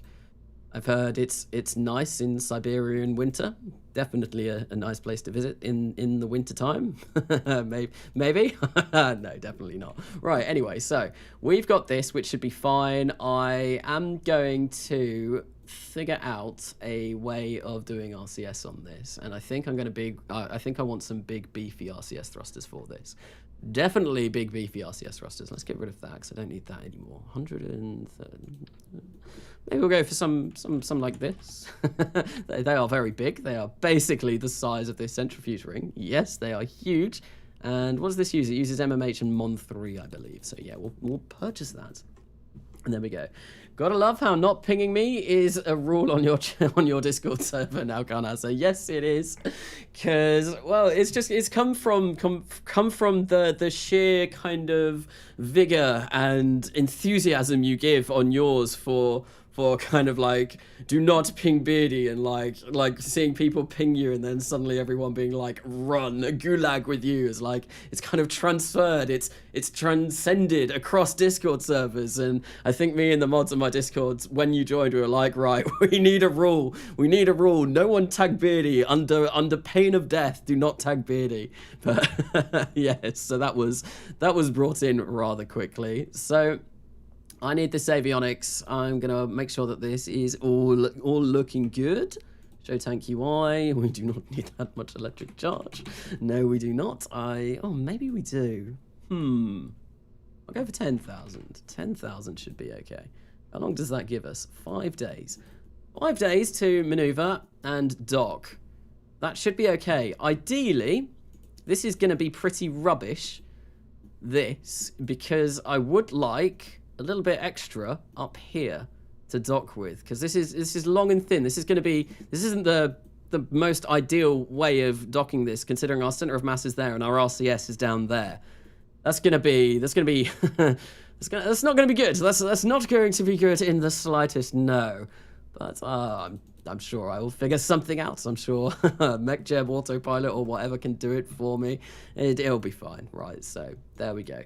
Open recoloring GUI. I'm just gonna color this all in white. There we go. That's fine. And that basically will be all we need to send up. 400 meters per second almost. That will be more than enough to dock us in kind of a low Earth orbit and do all of the things that we need to do. Yeah, that'll be fine. So that is going to be... I did talk about this earlier on. I need a name for this space station, and I think I will probably come up with this name, unless anyone wants to say really quickly in chat, like kind of like a name that they've got. But I think we've got Olympus that was named in this stream already. I think it's probably better for me to name at least some of my own stuff. Maybe we'll see. We'll see. So I heard Katniss cheated on Alicea with Carnassa. Yes, that definitely did happen. Maybe? No, I'm not answering any of these rumors. So there's a lot of chat. There's like one dude. Hi. Hello. Welcome. Hello. Hi. Yes. Hi, Carnassa. Been following your videos on and off, and I've been enjoying the level of detail you put into your vehicles. What do you do as your profession? I am a university student. I study computer science at university. That is, so I don't really have a profession. I'm just a student bum, basically. I bum around all day. I study, and then I play Kerbal and Space Engineers and other games every now and then. And sometimes edit them and upload them to YouTube, yes. So, space station name, Althea. That is kind of almost the name of the pod that I used for this, the Amalthea, the Amalthea command pod. That was the first command pod that I used that did not work. So, Kanasa, I send you the space station on Discord. I won't be checking Discord. I always say this, I don't check Discord whilst I'm streaming because then I just kind of like get distracted by it. I'm easily distracted, and I do not want to be checking my phone or stuff all the time. And I think I turn Discord off whenever I stream KSP anyway, just so that it's kind of out of the way. And it's not using up more of my CPU than I need. Right, well, I digress. What am I trying to do now? I want to put this on Orpheus. And this is where it's going to get to the point. No, that's the wrong Orpheus. I'm really worried that I'm not going to be able to fit this in the payload fairing for the Orpheus. I'm really worried. I feel like that is a very high probability. Because, oh, no, it's just slightly too big. It's just slightly too big. No. I suppose if I change the diameter of the payload fairing, that's going to be really expensive. That's not good. What do I do? I could launch this. I could launch this entire station on the new super heavy booster that I've got. However, that would be silly. we could launch the station all in one go. I don't know. I wanted to launch them in separate launches because I wanted to do like ESA, JAXA, and NHSA. But yeah, launching this size thing in Orpheus. Where am I looking? There it is. I'm going to see how much this is going to cost to modify this. It's just slightly too big. It's slightly too big to fit. Never heard that before. Self-deprecating humor is the best form of humor. Right, so yeah, this is we can make this a little bit bigger. Oh, we've got fairing auto shape on, so that looks silly. I don't think I want to go with that. That looks. I don't know, actually. Falcon 9 kind of looks like that. It has a very, very wide base that comes out. So Kanasa is small. Well, I'm not saying anything. Kanasa, me neither, buddy. Me neither. Join the club. Yes. Oops, sorry. You could hear my laugh in the background. Yes. Alicea is only in the room behind me. And we have thin walls, paper thin walls. So... what do people think? Should I just extend this payload fairing? Because this would be more than enough to get us to low Earth orbit, and it does look a bit silly, and I really wouldn't want to... Oh, do I? Yeah, no, I think this is probably the best way to go about doing it, though. It's going to be expensive, but from kind of like a realism perspective as well, do I really want to build an entire new payload fairing just for one launch? Because everything else so far has fit in here really nicely. Or do I want to use the big new booster? That is the question. The big new booster, that's like 155 tons. I could launch the entire space station on that. And maybe even more. Oh, I don't know. Kanasa, do tell us how you and Alicea met. Me and Alicea met about, oh, how long ago was it? 5 years? It was 2016. So yeah, 5 years ago at a karaoke bar in the University of Hull, which is where I was at university at the time. I sang Wherever You Will Go by The Calling, and she really liked the sound of me singing it, so she came up to speak to me and said, "Oh, that sounded amazing, go out with me," basically, and that's how we met. Booster, BNB, make sure you don't crash. Wait, scream hello. Sorry guys. Apollo is, there's so much going on right now that I don't, I've got no idea what's going on in the chat. Are you playing an ISS on Mars? Maybe something like that. Maybe something like that. I'm not going to say any more than that, Alicea, don't worry. I feel like this story is missing some parts. There's more to it. There's definitely more to it than that. But it's, yeah, we'll keep it at that. This is a family-friendly channel. We're not going to say any more. We're not going to say any more. So I can ask, do you have any tips for RSSRO? I think that's the second time I've been asked this on this stream. Check out videos. I learned RSSRO by watching Scott Manley's not Interstellar Quest. Scott Manley's Spaceships Are Real Business, or Serious Business. I watched Nathan Kell, and then I just tried and experimented and did loads of different things until I kind of got the hang of it. And I still don't have the hang of it. I'm still terrible, but there we go. So yeah, no, I'm gonna go with this. I'm delaying this by looking at chat. I'm just gonna go with this, and it'll be fine. I kind of need like a flag for this space station though. That's another thing that I need to do. So for this series, I've been trying to kind of have a flag for every mission that I've been doing. Come on, let's get this, and let's just move this side of the fairing. There we go. Yeah, I've been trying to get a flag designed for every mission. So it's kind of like you get kind of like, yeah, what did I do in the last mission? The lunar sample rover. So we had, well, we've got the ScanSat one there. So yeah, I did a little rubbish little thing in GIMP, which is what I use for all of my flags and stuff. And I just, yeah, what was it? I'm losing my words. Oh, it's been a long day. It's been a long day. University all day. I was up. I think I've been up since about 6 a.m. this morning because I got a bit of Kerbal in before I started university, and then yeah, what was that? Are you talking to me? Wait, can I say what decal mod do you use which can add text? I don't. Well, no, I use conformal decals. Conformal decals does have text available in it, but the version that I've got doesn't. I've got not the most up-to-date one. There we go. There's my lunar sample rover one. I don't know why I did that. But yeah, no, the one that I've got is an older version of it, which doesn't contain text. However, when I tried to download that version for this, it didn't work. It did not work, so it didn't give me all of the nice flag decals. For some reason, they were missing. I got no idea why, so I didn't really want to have that because I use the flag decals more. Oh, did I pick up the entire thing? Yes, I did. So what I do is I just go into GIMP, which is basically cheap Photoshop or free Photoshop, and do all of these. I make these in GIMP and then, yeah, update them and put them into my game, into my flags folder. And that's how I do all of my decals. I have, yeah. There we go. So station hab ring. Rubger. Station hab rubger. God, it's really hard to get my words out today.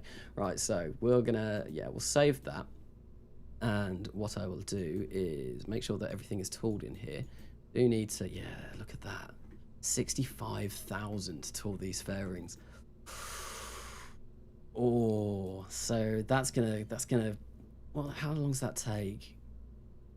It'll knock 6 days off. I'm not going to tool this. I'm not going to tool this. I'm not going to tool it. There's no point tooling those fairings. I'm probably never going to use those again. So, yeah, no, we're just going to launch this as is. It's going to cost a bit more than it would, but oh well, there we go. It's going to take, oh, we need to buy these. 27,000. Ah, that's not too bad. There we go. That should now be added to my build list, hopefully. Yes, station hab ring. So there we go. We got the first part done. First, we had the station hab ring. Now, what do we want? What does a space station need to be a space station? What makes a space station and not a spacecraft? What do we need? We need some sort of power supply, because at the moment we don't have any. And I feel like we'll probably go solar. And we'll probably have like battery banks and maybe stuff like that. And someone said about the near future stuff. So yeah, I'm gonna get my janitor's closet out, and we're gonna not show blocked. We're gonna go for a mod filter and have a look at all of the near future stuff, because I do have that on this save. I do. Yes, we do. So idle, and let's go for near future construction and have a look what we've got in here. Let's have a look what we can play around with. But yeah, some of this does look pretty cool. And yeah, we can use it. It's got our RP1 configs as well, which is pretty nice. Big solar panel. Yes, big solar panels are definitely going to be required for a space station. I think I've gotten rid of janitor's closet. No, I had this trouble when I was doing the Saturn V kind of thing. Come on, we want to go mod filter. So if I go for near future solar and RO solar. Where is RO solar? There it is. All the way down here. And I think I'll keep up RO tanks as well. These are kind of important mods that I'm going to need. Definitely important mods. So yeah, no, I've got RO Solar. RO Solar, if people don't know, is a fantastic mod. So what we can do is, yeah, we can just get these folding solar panels. Then we can go for, say, we want to go for variant, single, or other. I think other is the one that I want to go for. And we can, yeah, we can make these as big as we want. There we go, a solar panel that has been scaled up 6 times. And if we extend that, they're massive, absolutely huge. And that's providing us 443 electric charge a second, but it also weighs barely anything. Oh, yeah, I think maybe we will go for something like this. This could be very useful. That is huge, though. That is monstrously huge. So maybe we won't go for something quite that big. I'm going to keep these on here for now, because I feel like this next section will contain some kind of solar panel. So we want to go for panel scale.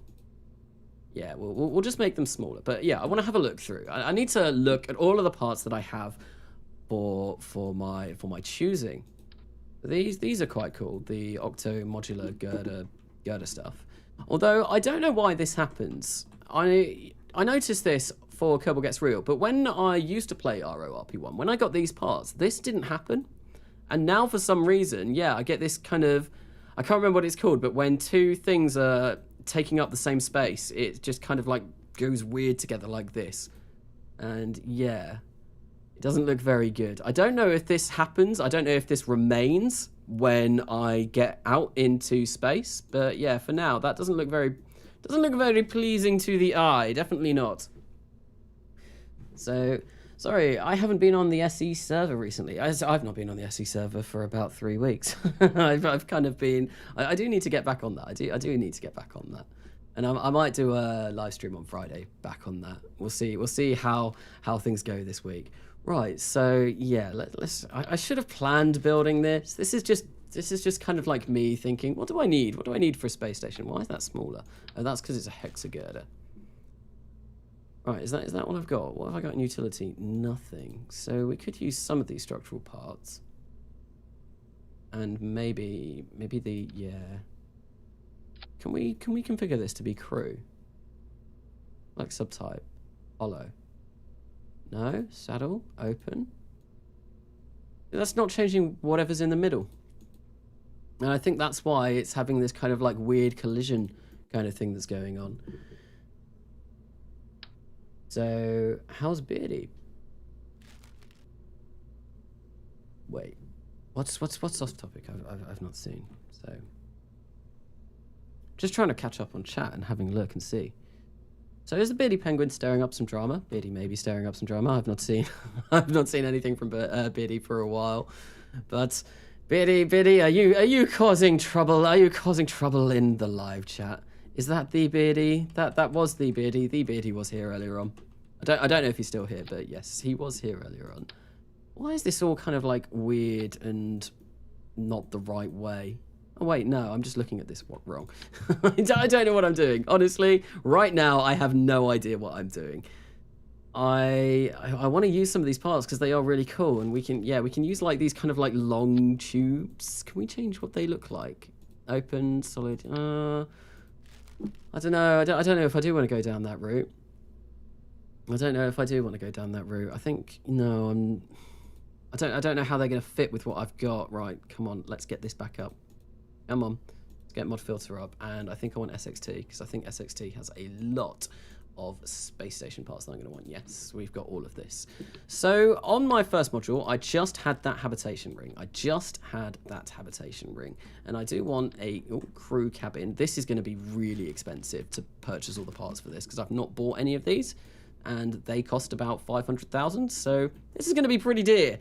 It's gonna be expensive, bruh. Bruh. Wait, did someone ping Beardy again on his Discord? I think the last time Beardy came along to the stream, which was the last time me and Alisea did a stream together, someone went over to his Discord and was like, is that the real Beardy Penguin? Or something, and like someone was like, no, it's not, it's definitely not. And Beardy was like on his Discord, like, yes, it was me.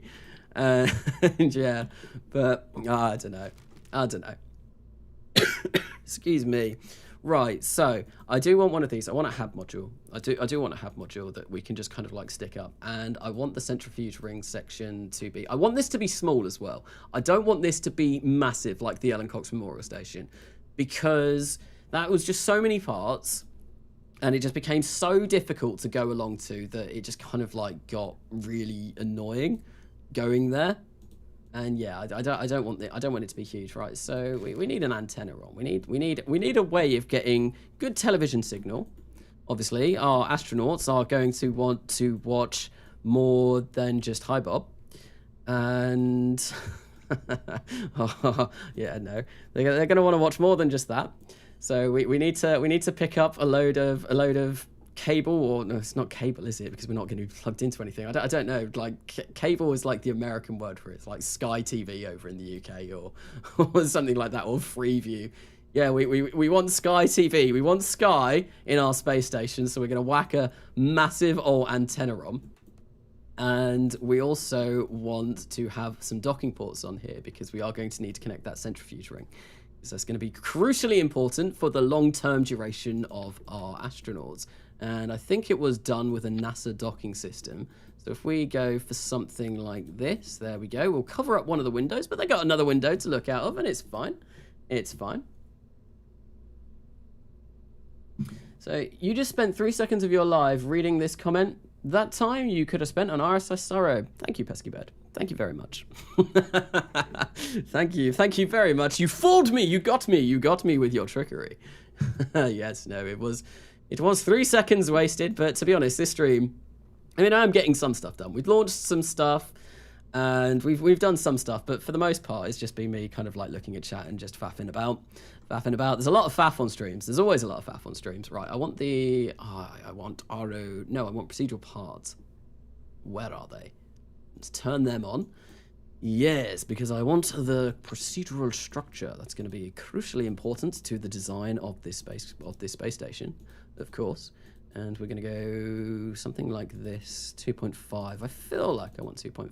Yeah, we'll go for something like this. How much does this weigh at the moment? 7.6 tons. Okay. So this is kind of going to be like a core module. I guess we'll have the hab ring kind of just sticking on the side here, spinning indefinitely, and it will look very cool. Hab rings always look very cool. And then we could probably fit a little bit more on this stage. And I feel like this will be the thing that we launch first. So I've done the hab ring already, but yeah, no, this will be the first thing that we launch. And we've got food, oxygen, and water in here already. We don't have any shielding. We could probably whack a bit of shielding in here and get this up to... I'll get this up to 23 tons. There we go. And we will open that, and we're going to colour this in, because, of course, I want to get my paintbrush out and splash colour everywhere, make everything look very pretty. So yeah, we'll get that white, get that white as well. Change that to plain metal and do something like that. There we go. Cool, nice. And we can... Oh, no, Alt Tab. No. Wrong thing. I wanted to just click Alt. Oh, no, it's because I've got that damn colouring menu up. There we go. We'll do something like that. And I'm going to get rid of that, and we will do something like this. There we go, and that is 23 tons. Now all I need to do is put a little bit of one of those tugs on, and probably the quickest way. So this will be the station core. Station! In all caps, so you know I'm shouting. Station core, station core. Yep, I spelt that terribly wrong. Oh, can't be bothered to change it. Let's save this. And yeah, I'm going to grab the tug. I'm going to grab the same tug that I used for the centrifuge ring, the hab ring, because I feel like that'll be more than capable of what I want to do here as well.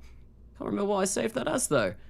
This is why you should always name your things like good names, rather than just willy-nilly slapping a name on it and forgetting about it. What was it called? What was it called? I can't remember. L Crane? No, that's the Lunar Crane. LRP? No. LSR Collector? No. No. Communication Satellite? Definitely not. Orpheus Heavy. Ocam, Star Cruiser, Static Fire Station. Station Habring. Maybe it was that. I have a feeling it might be that. Pen, pineapple, apple pen. Oh my god, where's that come from? It's been so long. It's been 80 years since I've heard that. It has been a really long time since that whole... I don't think I ever actually watched that, though. I remember some of my mates from university being like, oh my god, what is this video? But I don't think I ever watched that video of the guy. And it's like you put the pen in the pineapple, or I can't remember. It's a Asian guy, isn't it, I think, who's doing it. I don't know where from Asia he was from, because I never watched the video, but I think, and yeah, he's like kind of like doing stuff for like this. I can't remember. It's been a long time since I've even seen anything like that. Right, there we go. So we have 27.13. Also, name the station Solaris. Solaris, that's a pretty cool name. I do like that name. Solaris is... Isn't there a film called Solaris? Once again, a film I don't think I've ever seen. Yeah, I don't think I've seen that. But I like the name Solaris. Solaris is good. Who was that? Oh, it was... Where's it gone? You missed nothing. I missed nothing. Oh, was that with the whole pineapple pen? I was bidding for Solaris. Biddy's very good at names. Like the Clark, the Endurance. You're very good. You're very good at coming up with names. I think didn't you name the Clark because after science fiction author? I'm really bad. I've not really ever read science fiction. I've seen a lot of science fiction shows, but I was always more of a fantasy person growing up. So I've read a lot of fantasy books, but not many science fiction books. Right, so that's going to give us 366 meters per second at V. That's fine. This might be a little bit too heavy for... Oh, it might be just a tad too heavy. I thought I'd get the shielding down to that. There we go. That'd be fine. Yeah. So, Arthur Clarke? No, is it Arthur Clarke? I'm trying to remember off the top of my head. It was a while ago.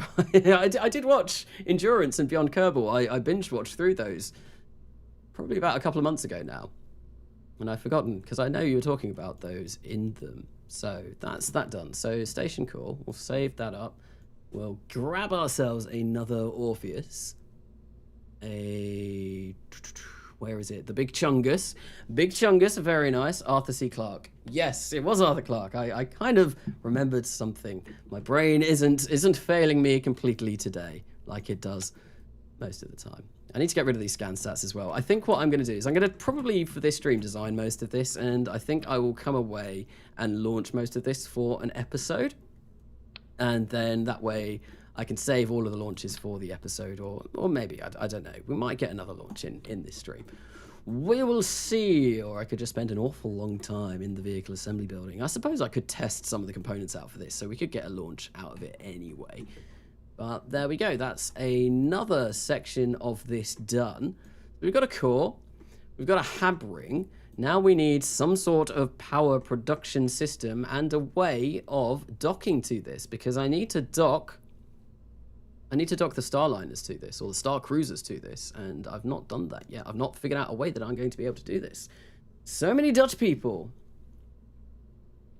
So Aragon is great. Grew up on that stuff. Christopher Paoloni, yes, I loved that. I loved that series. I remember reading, I think the last book. Oh, what was it? Brisingier? Was the last one Brisingier? Because it was Aragon Eldest. Was Brisingier the third one? And Inheritance was the last one. I can't remember. It's been a long time since I've read those books. But yeah, no, I absolutely loved those. Murtagh was my favourite character throughout book one. And then he turned all kinds of bad. Although I think I can't really remember if he had a redemption by the end. Like I said, it's been ages since I've read those books.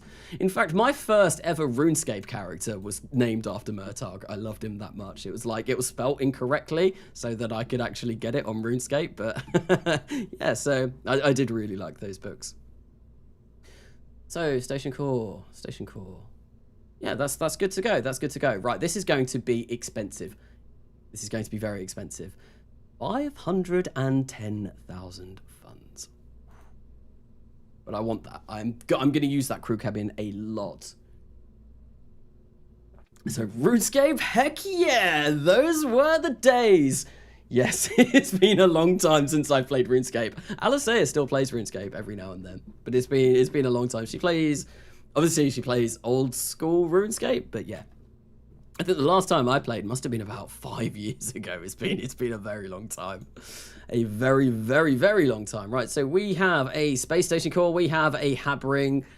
We're starting to get a working space station all in order. And I think probably the next piece that I'm going to do will be launched from maybe ESA.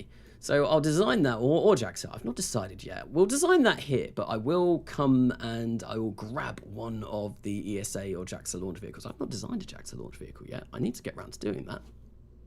Yeah. Can I say, you're bad at RuneScape? Yes, I am. Yes, I am. I'm not very good at RuneScape at all. I played it a bit when I was younger, but I never really got... I mean, I put some pretty serious time into it once upon a time, but not the extent that Alicea has. Alicea spent, I think, over a year on her main character in RuneScape. Yes, I am RuneScape shaming Alicea on stream. She has spent a long time on RuneScape, though. It's been an awful long time. An awful long time. Right, so... Over a year? 743 days. So that's almost 2 years. Oh, no, that's more than 2 years. Yeah. So, yes, Alicea has played RuneScape an awful lot. Well, depending on which way you put it, I either did or didn't have a very good childhood. I would probably say didn't. So, 743 days. That's insane. That is everyone just saying how. Why is everyone saying how? The question should be why. Why? Not how. I mean, how is a good question as well, but why? Why spend that, I suppose? I don't know how many hours I've got on KSP. My voice is going again. I don't know how many hours I've got on KSP, but it's probably not anywhere near that much. Right, so we want power. I'm gonna get everything up again because I feel like I should need everything. So show all. Uh-oh, I've messed this up. Wait, mod name. There we go. Show all. What have I done? Why have I got no parts? My parts have gone missing. Oh no, someone help me find my parts. They should all be visible. Show on purchased. Show all. Oh, what's gone on? Oh, this isn't good. It's all ticked. Why have they all gone invisible? I've lost everything. We've suddenly gone backwards in time and we've not researched any parts whatsoever. Hang on, if I go out the vehicle assembly building and come back in, it might fix that. The defroster, your parts have gone missing. They have indeed.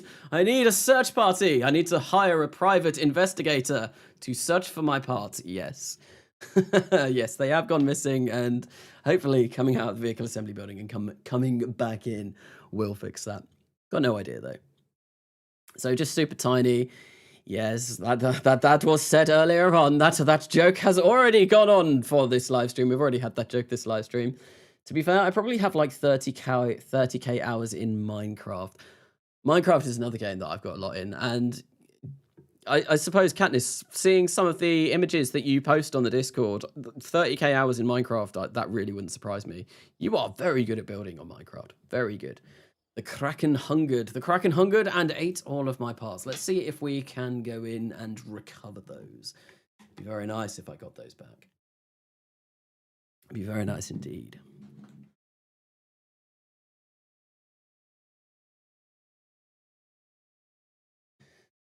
Oh, I say this every time I play KSP, but It'd be so nice to live stream a game that doesn't have loads of loading screens.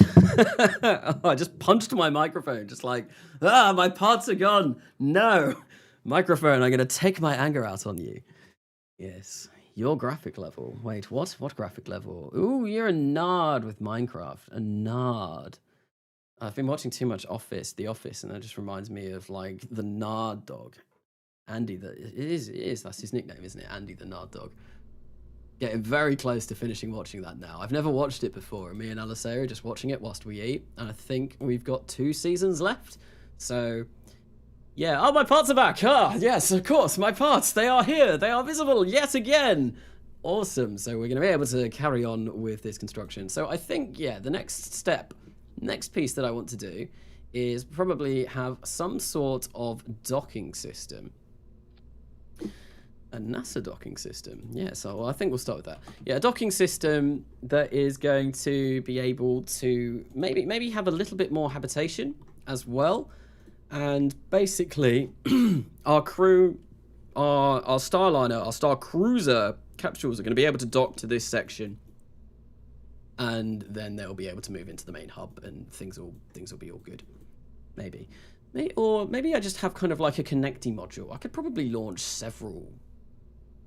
I could spend a really long time building this space station, launch several, maybe like have kind of like a one-size-fits-all adapter piece that I could use for multiple things. I should really build this all in one go rather than just designing separate modules at once. And I think what I might do is I might kind of grab all of the modules and see if they all fit together nicely at the end of designing maybe the like main components that I want.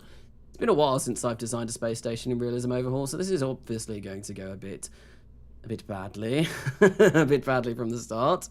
Oh well. So yeah, gonna make this a cone so it kind of like fits the running theme. I think I had this as 2.5 going up to 3. Yeah, that looks like it kind of fits. 1 season left. We've not got 1 season left. We've got 2 seasons left. We've got 2 seasons left, I'm fairly sure, because yeah, we're on like season 7. No, yeah, we're on season 7. I think there's 8 seasons. We've still got a bit to go. Right, so maybe rather than having a habitation module on here, what I will have is just a service module, and we can whack a load of supplies in here. Everybody loves supplies, yes. I mean, you do need supplies in order to keep your astronauts food and watered and fed and not go hungry, yes, so we are going to grab some of those. Grab some of those like that. How much does that weigh? 7.5 tons. That's not an awful lot. That's really not an awful lot. So if I did something like this, grab... Oh, I can't grab that because it is the root part. But if I grab a... Where am I looking? The NASA docking port. Yes, that's what I've got already. Where is it? There we go, NASA docking system. Grab one of those.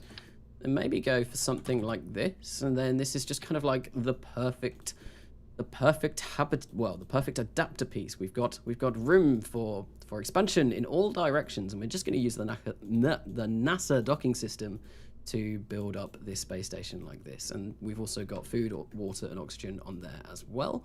And unfortunately, I've not really got a launch vehicle that's a good size for this. So maybe rather than do that, rather than do this, what I'm going to do is we're going to grab this and we'll make this kind of like even bigger. It's going to be huge. It's going to be massive. We'll get a structural piece to connect these two up. I think maybe we'll use some of those octagonal pieces that someone was recommending earlier. If I can find those, we'll grab maybe like a small one of these and just grab that there like that and have some sort of multi-adapter. There we go. Then we got loads of options, although I'm not sure how I feel about this all being like this. I think I might change that. But yeah, it's kind of like a multi-adapter system. Then I'll have a tug on the bottom here. And yeah, this should all look kind of cool. Right, so I don't remember how long it took me to design the UCMS in Kerbal Gets Real, but it was probably a lot longer than this. I'm kind of rushing through this a little bit. Maybe I should slow down. Probably slow down. So Canassa, do you have a mod that allows you to build spacecrafts in orbit? Not for this save, no. In Coming Home, I do. I have extraplanetary launch pads and, well, yeah, EPL, which enables you to do that. And I also have what is it called? USI MKS, which changes kind of like the recipes for extraplanetary launch pads. Changes it from rocket parts to specialized parts and material kits, I think, which makes it a little bit more complicated to make. And where I am at in coming home, I didn't actually get to anywhere that was self-sufficient with making those, which is a little bit sad. But maybe that'll be something that I come back to as soon as I pick up that series yet again. Maybe. We'll see. Okay. So yeah, no, this is just going to be like an adapter piece. And yeah, I feel like it's a nice little adapter. No idea what this is going to look like in the end. So your boy Julian, bye. Well, thank you for coming along anyway. Oh, is Beardy going? So my next video is buried somewhere next to a huge stash of cocaine and the cure for blindness. Oh, I could definitely do with the cure for blindness. Well, not at the moment. I can see, but yes, blindness is something that scares me terribly much because that is a very, very real, serious complication of diabetes that I do not. I've had problems with my eyes before, which is pretty scary. So yes, I think what no, I kind of want like an avionics module as well. Do I want an avionics module, or do I just want to put like a section of avionics on here that are going to be able to control this? What's this look like? Whoa, that's beefy. That's big. No, I think I'm just going to go for, yeah, I'll change these to fillet cylinders and I'll place some of these in here. Then that way I will be able to have constant control over this, even when there isn't crew in here. So I think that will probably be a smart idea, maybe. Probably not.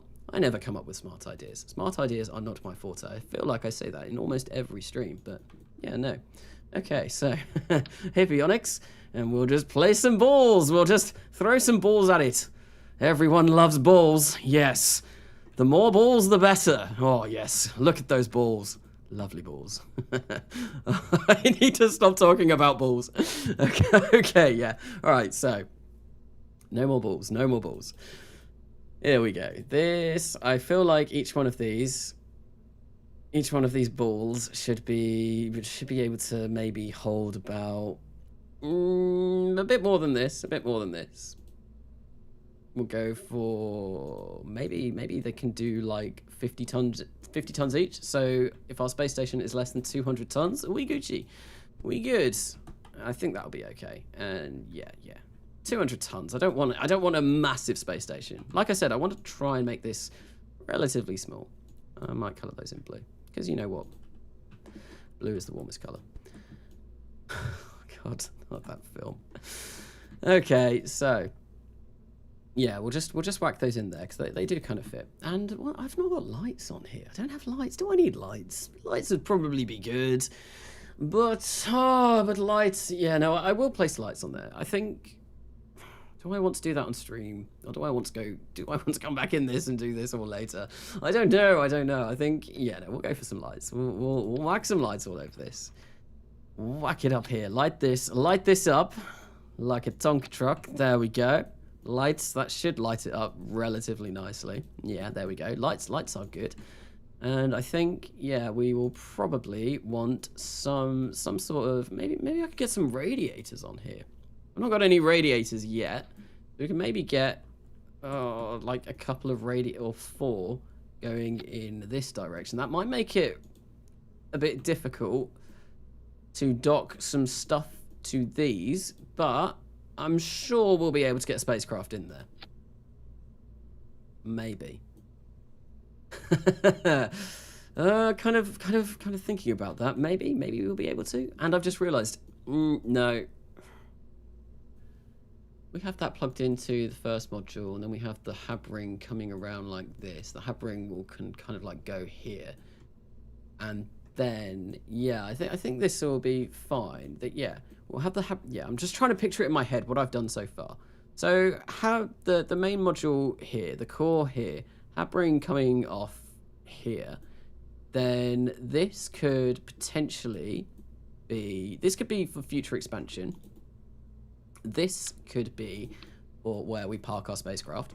That's going to be very important, and I've remembered I need to get rid of that because the Starliner capsule. The Starliner capsule, which is what I am going to be using, is using the actual NASA docking system, which you need to have the equivalent other side of it. Yes, other side of it. My words. This. I need the passive. I've got the active on the Starliner. I need the passive on this. So we'll place that here like this. And I really wish I could test this, because it would be nice to know that this all works rather than just kind of like hoping. And there we go. We've got 4 slots that we will be able to dock the Starliner to. And that should be okay. We've got some radiators on there. So yeah, this will be the next section of this. Now all I need to do is once again get ourselves a little tug. And I feel like that's going to go on this side. So I think I want to change this to the root part. And we're going to flip this upside down like that. Oh, no, I don't want to launch it. We're going to save it. Save it as space. Yeah, I like Solaris. Solaris extension. There we go.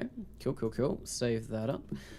And we will place, what will we place? We will place the tugs that I'm using on the other side. Panassa, you should get CX Aerospace or Habtac. It has modules that look like the RSS. That is definitely something that I do want to get, because a lot of the space station modules that I've got at the moment really don't look all that great, and a lot of it is just molding procedural parts. So yeah, that is something that I will look into getting more kind of like ISS modules, because obviously the ISS looks pretty cool. Horizon 1, that was my attempt at building an SSTO. It is an SSTO. It's a single stage to orbit. It can get to orbit just fine. However, it can't come back. It cannot come back. It will remain in orbit for all of its time. And I was kind of thinking of doing that for my crew launch vehicle, but yeah, no, it didn't go very well. Can't get back safely. So it was kind of scrapped. And that was an even bigger version. The Venture Horizon 1, kind of like after Venture Star, I decided to, yeah, do something like Venture Star. And it was going to be single stage. It is single stage, but it just can't come back, which is sad. Very sad.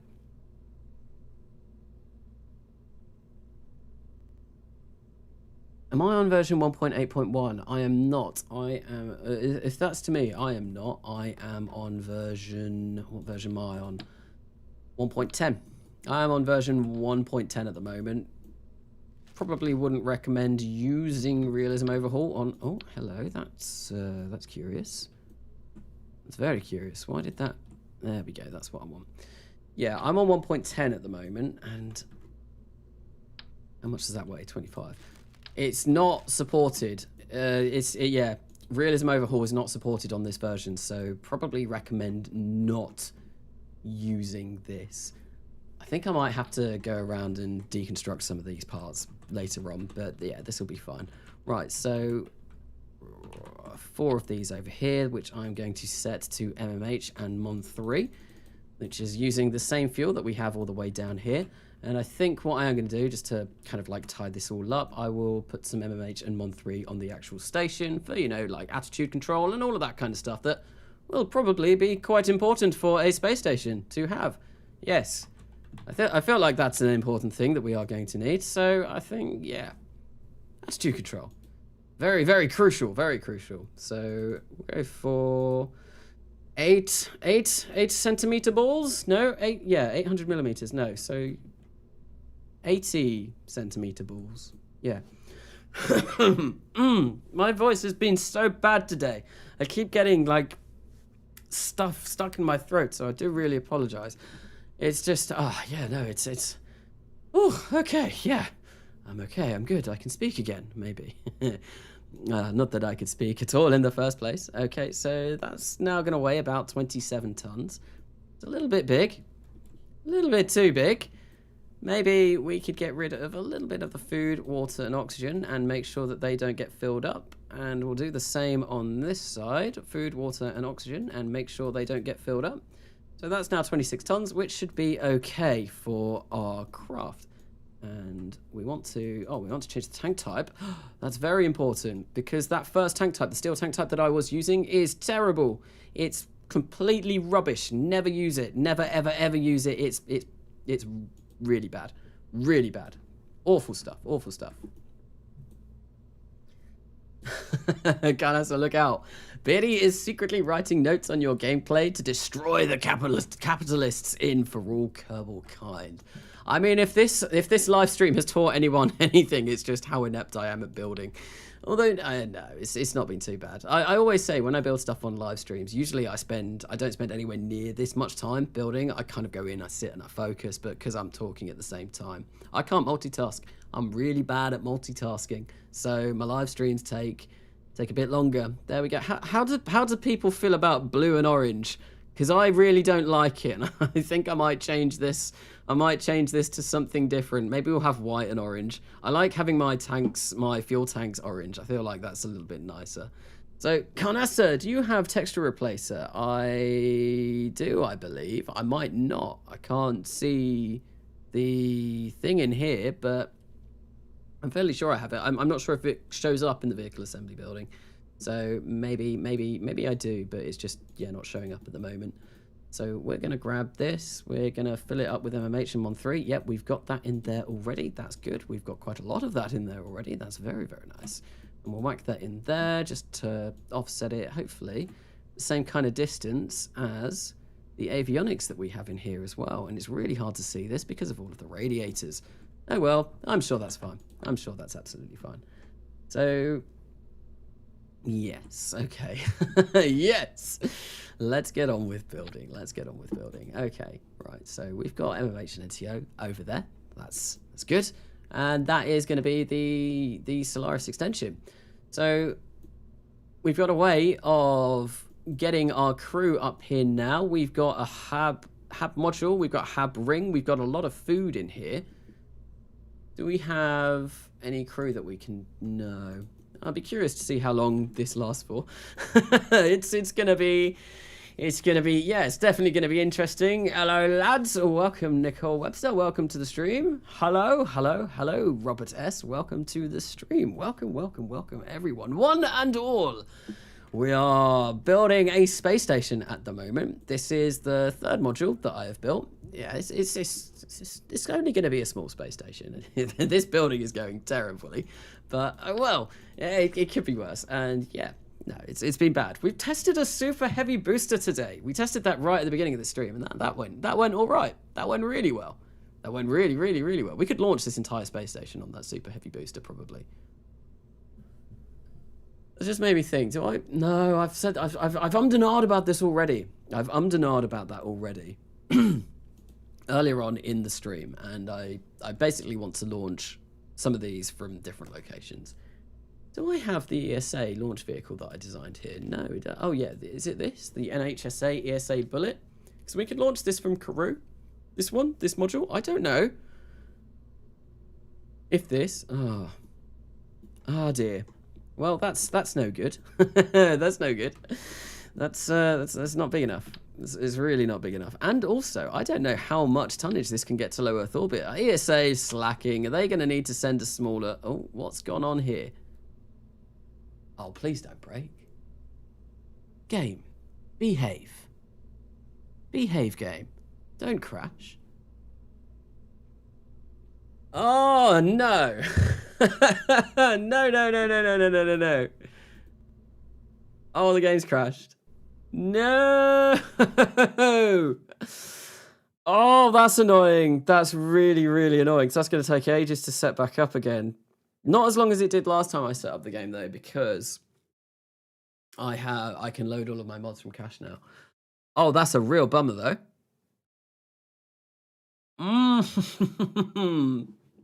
Rip game indeed. So yeah, F's in chat for the game. I think I'm gonna load this back up. I will load this back up because I do want to carry on with a little bit more.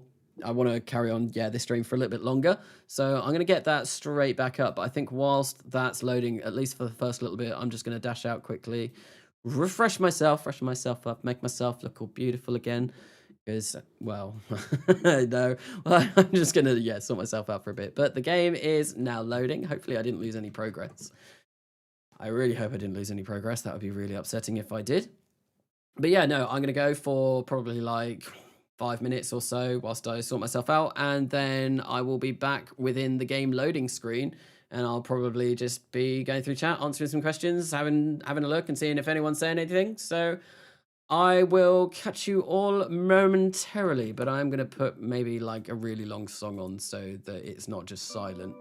Is this really long? How long's this song? This song's like 6 minutes long, so I think, yeah, that's going to be good. Anyway, I will be back momentarily. Sorry for the crash. Yeah, I can't help it. See you all in a bit.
Hello everyone, and I'm back and the game is loading, but the music kind of ended and I thought I'd come back in and see what's going on in chat. I see there's a lot of deleted messages, so what's going on there? What is going on there? What's happening? New guy is saying something. There are so many kids just saying random stuff. If you guys won't moderate, I have to. What is going on? What is going on? Nuke is an absolute savage today. Is he bringing some savagery? Thing is, because I've got the chat up on the right.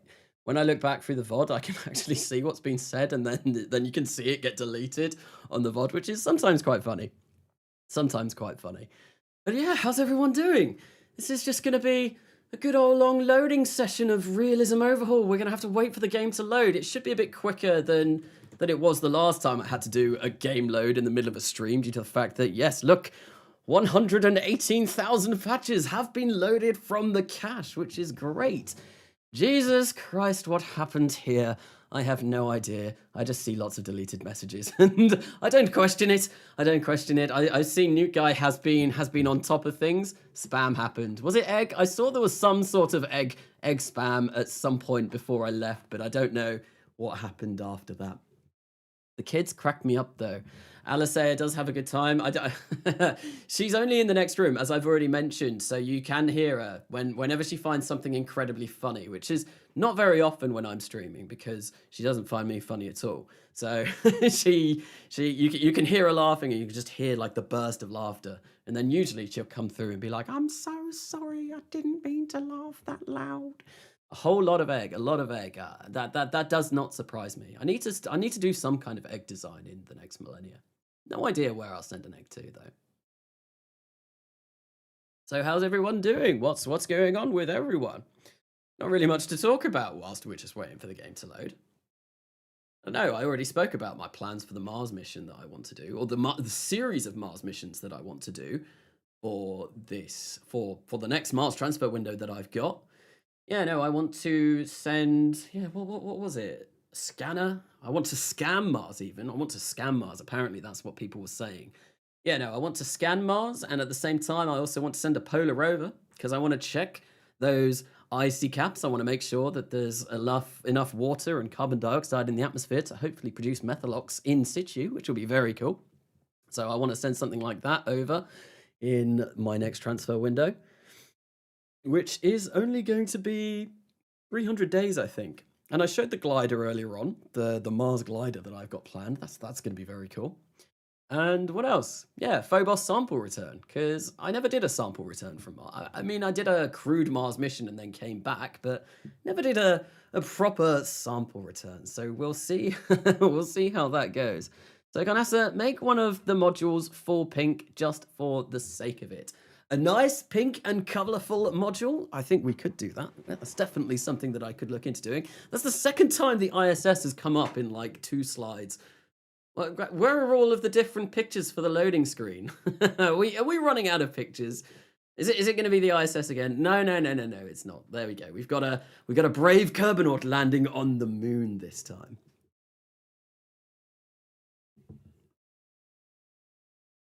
I do like having a look and seeing all of the different like fluff text on the screen as well. Scam Mars. We definitely will be scamming Mars. I think I said earlier on that we're going to be scamming them out of all of their precious dust. Well, we're going to be scanning Mars, and we're going to want to kind of see where all of the important resources are going to be. There's a lot of resources that we do need to want to find so that we can do some kind of in situ resource utilization. So, how do I make a custom flag? The way I make custom flags is I just get GIMP up, which is kind of like free Photoshop, and I design something very badly. I'm not very good at designing. And then I save it, I export it, and I put it in the flags folder in game data. And I know there is a size for flags, but I don't think you really need to necessarily stick to it, because when I have made flags before, I've had like flags that have been 180 by 1920, obviously like full HD, and I put those into my flags folder and they still work just fine. So that works. GIMP good. where do I get the program? I think if you just Google GIMP if you just Google GIMP, you should be able to find a download for it. It's completely free, so it's basically free Photoshop. There's a few differences from what I understand, and I think Photoshop is the better program, but GIMP is completely free. So people say GIMP is trash, but it really isn't. Yeah, I like using it. It's because I'm a cheapskate and I've not bought Photoshop, basically, but I've never really had a problem with it. I've been able to do most of what I want to do. I know I think it's called like the fuzzy select. The version that they've got on Photoshop is a lot better than the one on GIMP, or so I have heard, reading up comparisons of the two. But Katniss, you mean simp. It can be annoying to navigate, though. Is there?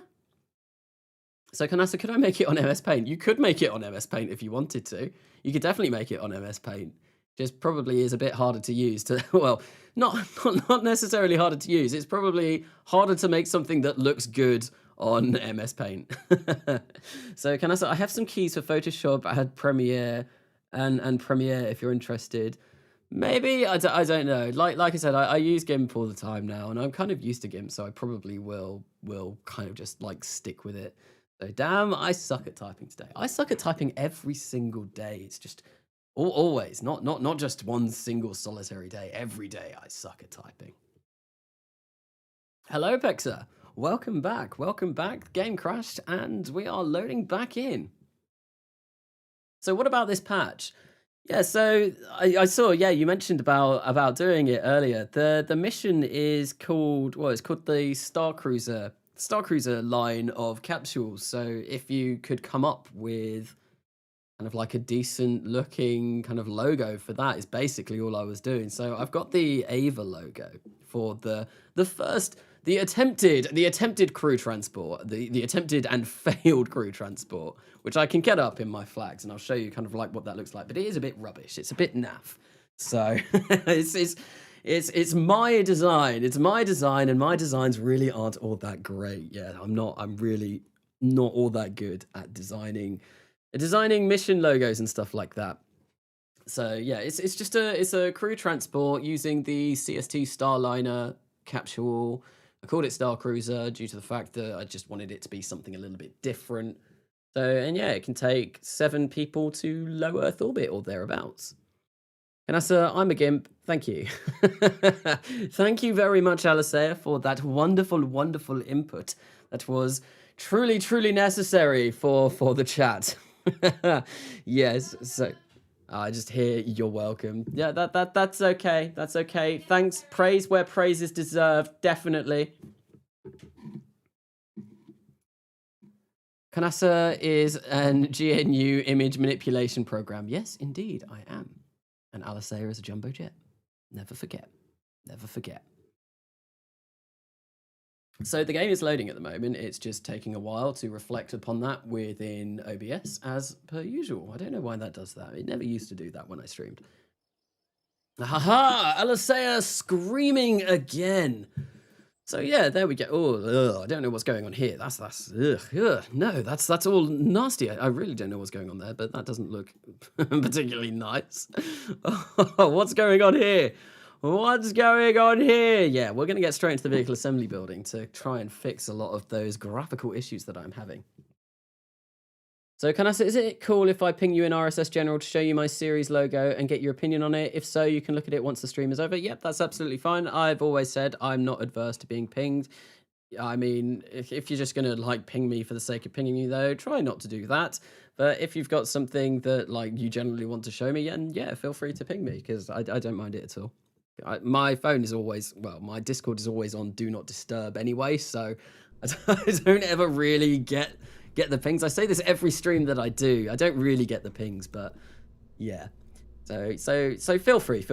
So I wanted to check just how much this can get to low Earth orbit, because I don't know. I can't remember, and I've not put a thing on it. It really doesn't look like I'm going to be able to get much though. So what I might do is launch that adapter module on my normal rocket, and what we could do, that's the part that I picked up that broke before. I've got to avoid doing that. And yeah, what I might be able to do is maybe launch a smaller module from the crew launch site, and then I'll have to look and design something for JAXA later on. And yeah, well, I don't know why this does this. Come on. We've got a specific flag, and they should have symmetry. Why are they changing? I think it's this one that I want. Yep, that's the one. Cool. I don't know where my voice is going there. Okay, so I know it's not RSS, but I got to Juno and back for the first time today. Congratulations. I've done that once, I think. I've never really done an awful lot in stock. I have got, yeah, I think Juno might be the only planet in stock that I've sent Kerbals to. And yeah, yeah, I've never been to Jewel. Never ever been to Jewel. I think I've sent a Kerbal to Gilly.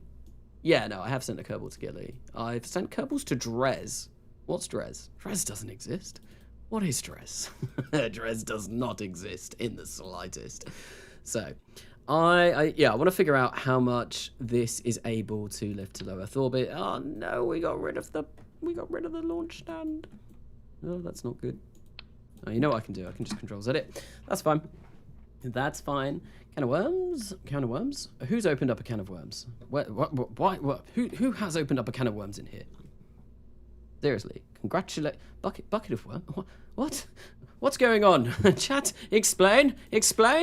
I don't get what's going on. I never understand what's going on, chat. I never understand what's going on in my own head half the time, if I'm going to be particularly honest. Right, so there we go. This has now changed back to the normal size. Fantastic. Thank you very much. I want to fill this up with lead, because of course, lead is the most important payload that we're going to be sending up to low Earth orbit. So let's go for a lead ballast. There we go, and this currently can get 14,305 meters per second of delta V. That's way more than we need. Let's try and get this to like 9,400. This is no. You know what I need to do? I need to make this the root part. Otherwise, this is not going to go well. So let's make that the root part. There we go. Yeah, suddenly our delta V has all disappeared. That would make sense. Right, so get back in here. Come on, where's that lead? Give me all that lead. 3002. Yep, we need much more than that. That is really not good. How much can this launch to low Earth orbit? Is it really not a lot? Is my staging correct? So we got the Volcane, yeah, because we are using ESA engines. We'll go for those as well, because they are going to go off at the same time, right? So we get 7,183 meters per second. That's not looking good. We go for, if I put this here, like that. Okay, and then these go off, and then we've got a Merlin 1D vacuum. So this is so weird. Out of all of my launch vehicles, I've got a full Falcon 9 because the Orpheus uses 9 Merlin 1D engines on its first stage, and then this uses a Merlin 1D vacuum on its second stage. So yeah, I have enough to make a full Merlin 9, but not Merlin 9, Falcon 9, but not in the same rocket. Because, yeah, that's just how, for some reason, I've designed this. No idea why I've gone about doing that. So, yeah, no, that staging is all correct. So, yeah, this is a very small launch vehicle, I think. Very, very, very small. Maybe it's like 5 tons. I've got to be more than 5 tons. It's low Earth orbit. Just want this at about 9,000. Yeah, there we go. So, how much does this weigh? Oh, it's 19 tons. That's not bad. Oh, that's really not bad. That's way more than I was expecting. Oh, sweet. Yeah, I can get quite a bit up with this. Awesome. Yeah, that's and we weigh under 315 tons. So I reckon if I put something that weighs 18 tons on this launch vehicle, that'll be fine. 18 tons on this launch vehicle, and that'll do us. Right, yeah, I just needed to check that. So we're gonna open up the last thing that I was looking at, which I think was the station, the Solaris extension. There we go. We're gonna whack this on top of an Orpheus as well. So that's 3 launches from Norfolk. Now I think the last 2, we're gonna do 1 from ESA, and we'll do 1 from JAXA. And the ESA one, I think that'll be the solar panels and batteries, and we need to make that about 18 tons for it to be able to fit on the ESA launch vehicle that I do have. Carnassa, add flags and fins. I think I'm good for flags and fins at the moment. I think I'm more than good. So yeah, this does weigh 26 tons, so we are going to need an Orpheus Heavy. Not an Orpheus Heavy, just an Orpheus 9. Orpheus 9, the Big Chungus from the first stream that I designed this. I need more nicknames for my craft. I definitely need more Big Chunguses in my life. I need more Big Chungus in my life. I do. It's something that is definitely required. How much is this going to cost us to buy all the parts? Not that much. Oh, that is surprising. There we go. Cool. We're going to do that, and we're going to launch this. Nice. That really wasn't too bad at all. Now, the problem with different launch sites in RO and RSS is I'm going to have to change in the tracking station to actually launch what I want, which is going to be a bit of a bummer. And this space station will be going up probably. I will be doing all of these launches in the next episode of the next Millenia. But I think as well, another thing that might even come before is my Mars transfer window. Because if I go into my Kerbal alarm clock, have a look. Mars is in 304 days. That's really not an awful long time. Mars, yeah, we're not too far away from a Mars transfer window, so I do need to kind of think about doing my Mars missions as well. And that is definitely something. I don't know if I'll be getting into that on this stream. I might be doing a little bit of Mars prep on this stream, or I could design my JAXA launch vehicle, or there's loads of things. There's endless possibilities. So sometimes I wonder if Carnassa realizes how weird some stuff he says is if you take it out of context. I do realize most of the time. Sometimes I do say stuff kind of like accidentally that could be taken out of context really weirdly. But most of the time when I say something that can be taken out of context in a strange way, I do try and kind of like plan that. So that quote section on the Discord, it's got to be filled up. There's got to be. We need to fill that up with quotes. It can't be left bare, which is why I usually say rubbish stuff. Right, so my vehicle assembly building is being all janky. What is going on? There we go. This looks better. This looks like a normal vehicle assembly building section. Okay, so I'm thinking the modules that I've got an extension which has supplies. I have the main core. Now I want to have kind of like a truss system that is going to be able to provide power, and I think I know roughly how I'm going to want to do this. So we are going to want, at the beginning of this, a NASA docking port, because that is what we are using to connect all of the pieces of this ginormous puzzle together. So this will go like this. There we go. We'll whack that. We'll make that nice and insulated. I do love a good bit of insulation. Insulation is always nice, keeps you either warm or cold depending on what you are being insulated against. There we go. We can upscale this to something like this. A little bit too big. I think we want 2 meters for this. We go for 2.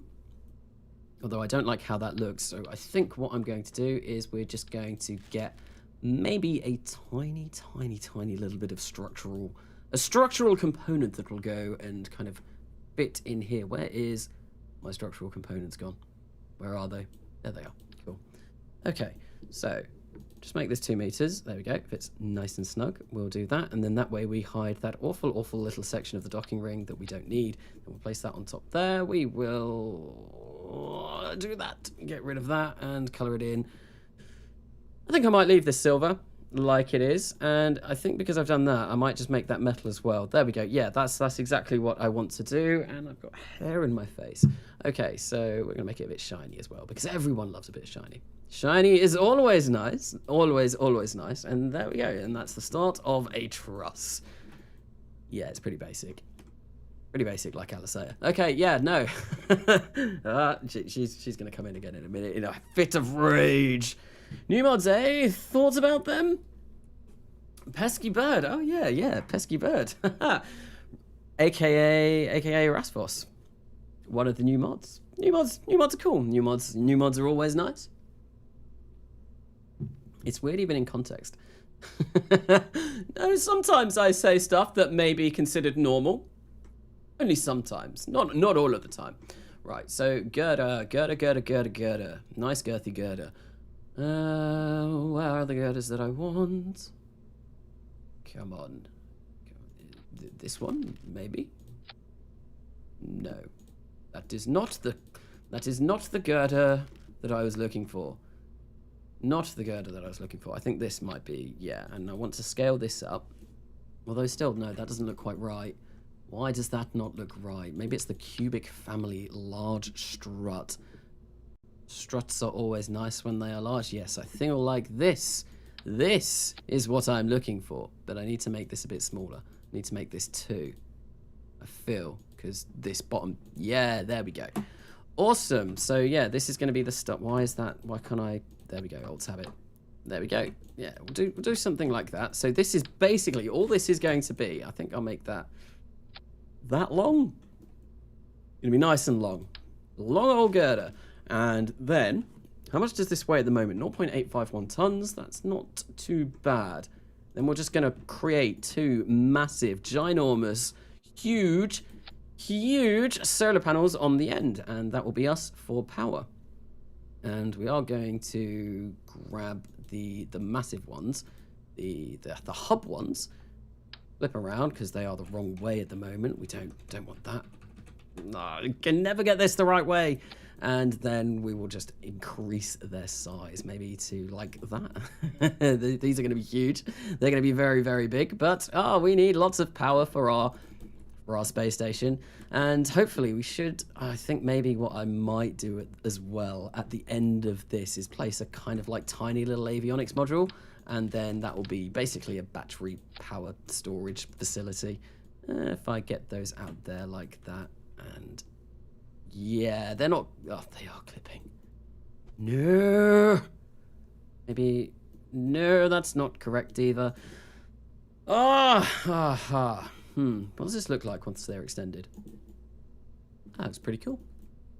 That looks pretty nice. Pretty nice. We're gonna make them... We're gonna mirror those though. Mirrored always looks nicer.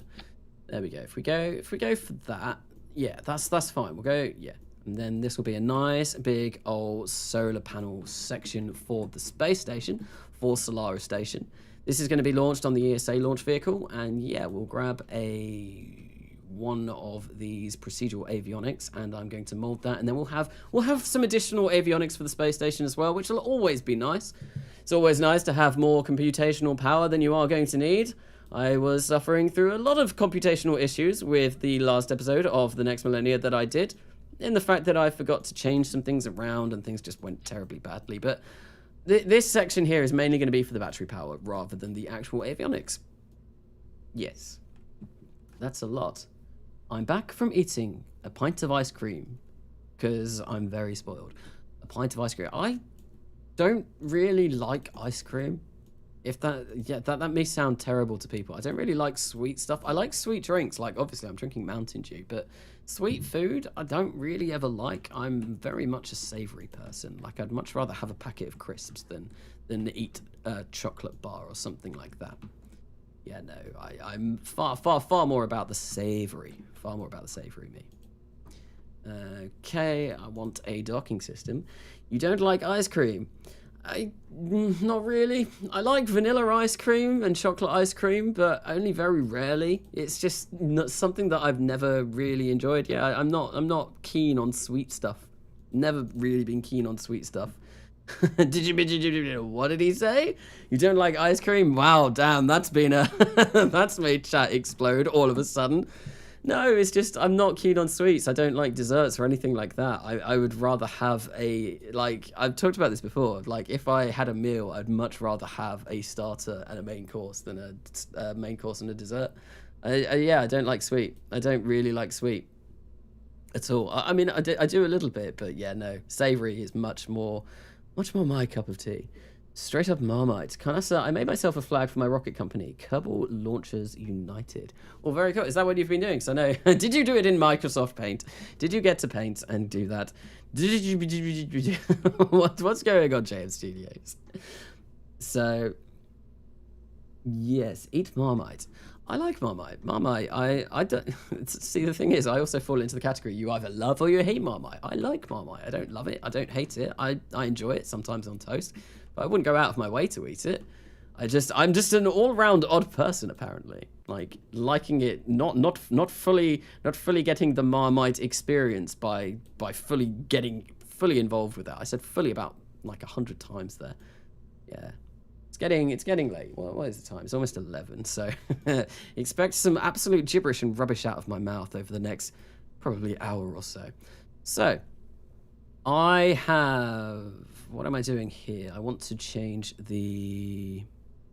There is a section that I want to look for. Where is it? There's so many options in Realism Overhaul. So many options. There should be a side color. Ends. There we go. I want that just to be plain metal. There we go. Much better. So we're going to recolor that. Go for lovely specular to make it shiny. And to be honest, yeah, should we put some lights on this? I think lights might be important. Maybe we'll add some RCS as well, because I feel like RCS is going to be crucially important for a space station to dock all of this together. Yes, RCS would be very, very nice. Why is that the wrong way round? Why is that the wrong way round? There we go. And we'll change that to MMH and 1.3, because I feel like that's what I'm using for the vast majority of this space station, because it's just what the AJ10190 uses, and it's kind of like, yeah, keep it all the same, make it all nice, and all of that. This is going to be way too light for even the ESA launch vehicle. So Carnassa needs to eat a good old spoonful of Marmite. See, I don't think I would like doing that. I think that would be pretty gross. Like I said, I don't mind Marmite, but this is non-RPO. No, we can't be using that. No, or it's non-RO even. I think that might have been. Yeah, no. I think if I ate an entire spoonful of Marmite, that might make me gag a little bit. I feel like that would be pretty grim. But I don't know. I might enjoy the experience. You never know. So I think, yeah, we're going to grab these. We're going to kind of like put these on here. This is more just for weight of the craft, because I want this to weigh a bit more than 2 tons. Because 2 tons is tiny. It's tiny. I could launch this on a like tiny rocket. I want it bigger. It needs to be bigger. It needs to be much bigger. Right, so we'll grab those and we'll just get some like white balls. Lovely white balls all over this, all up in this place. Okay, so we'll put some MMH and 1.3 in there as well. And each one of these is really starting to increase our mass, which is glorious. That's exactly what I wanted to see. And we'll do that, and we'll do that. And there we go. We've got a kind of like nice little section for our balls on our station. Yet again, talking about balls again. I've got balls on my mind, apparently. There we go. We'll place those there like that. Hey, I resubbed. Thank you for resubbing me, 6, whilst I talk absolute garbage, absolute gibberish, nonsense, whilst I build this space station. At least attempt to build parts of this space station. It's not really going well. Really not going well. So, not Poppy. Can you make Poppy? Do you mean Percy, as in, like, Perseverance, the rover? I've sent in my last episode of this series, I sent something which was basically Chongu, yeah, I think I'm saying that right this time. Chongu 5 and Perseverance. So it was a rover that I sent to the moon, and it dropped, well, one section of the mission dropped sample capsules, which I accidentally decoupled when I sent it to the surface of the moon. And then I sent another rover that was going to collect the samples, but the wheels broke and the rover got Kraken attacked when I went back to it. So it was all round a complete failure. All round a complete failure. It was really bad. It was terrible for all parties involved. Yes, we don't talk about that rover anymore. No, that's crazy. Why would we do that? Why would you do such a thing? Why would you bring that up? No, don't. So, right, this weighs 10 tons. This solar truss weighs 10 tons, and we get how much? We get 70 power per second. I do want to add more electric charge into here, though, probably. Oh, no, we don't need. We've got 226,000 electric charge in there, which I think should be enough for what we are going to need. So, yeah, let's grab ourselves our orbital maneuvering system yet again. So, no, this is going to be Solaris Truss, and we're only going to have one of these. And this is going to basically stick out at the end of the station. And I have no idea how this station's going to turn out. I don't know what it's going to look like once it's all completed. It's probably going to look hideously ugly. It's probably going to look like the most disgusting space station ever invented. But you know what? It's a start. It's my first space station in this series, in this save. And the first station that I created in Kerbal Gets Real, well, that really didn't last an awful long time. That was Cause Light, named by Cosmonaut Crash, and that lasted all of about 2 episodes, I want to say. And then I started working on the ECMS, and then obviously at the very end we had Community Station, which was not fun to go to. I was getting like 3 frames per second whenever I visited that. It really, really wasn't fun to go to. Really, really, really not fun to go to at all. Why am I merging this? Oh yeah, because I want the truss. Not the truss, I want the tug. So could you make another Seacan install pack for the next Millenia?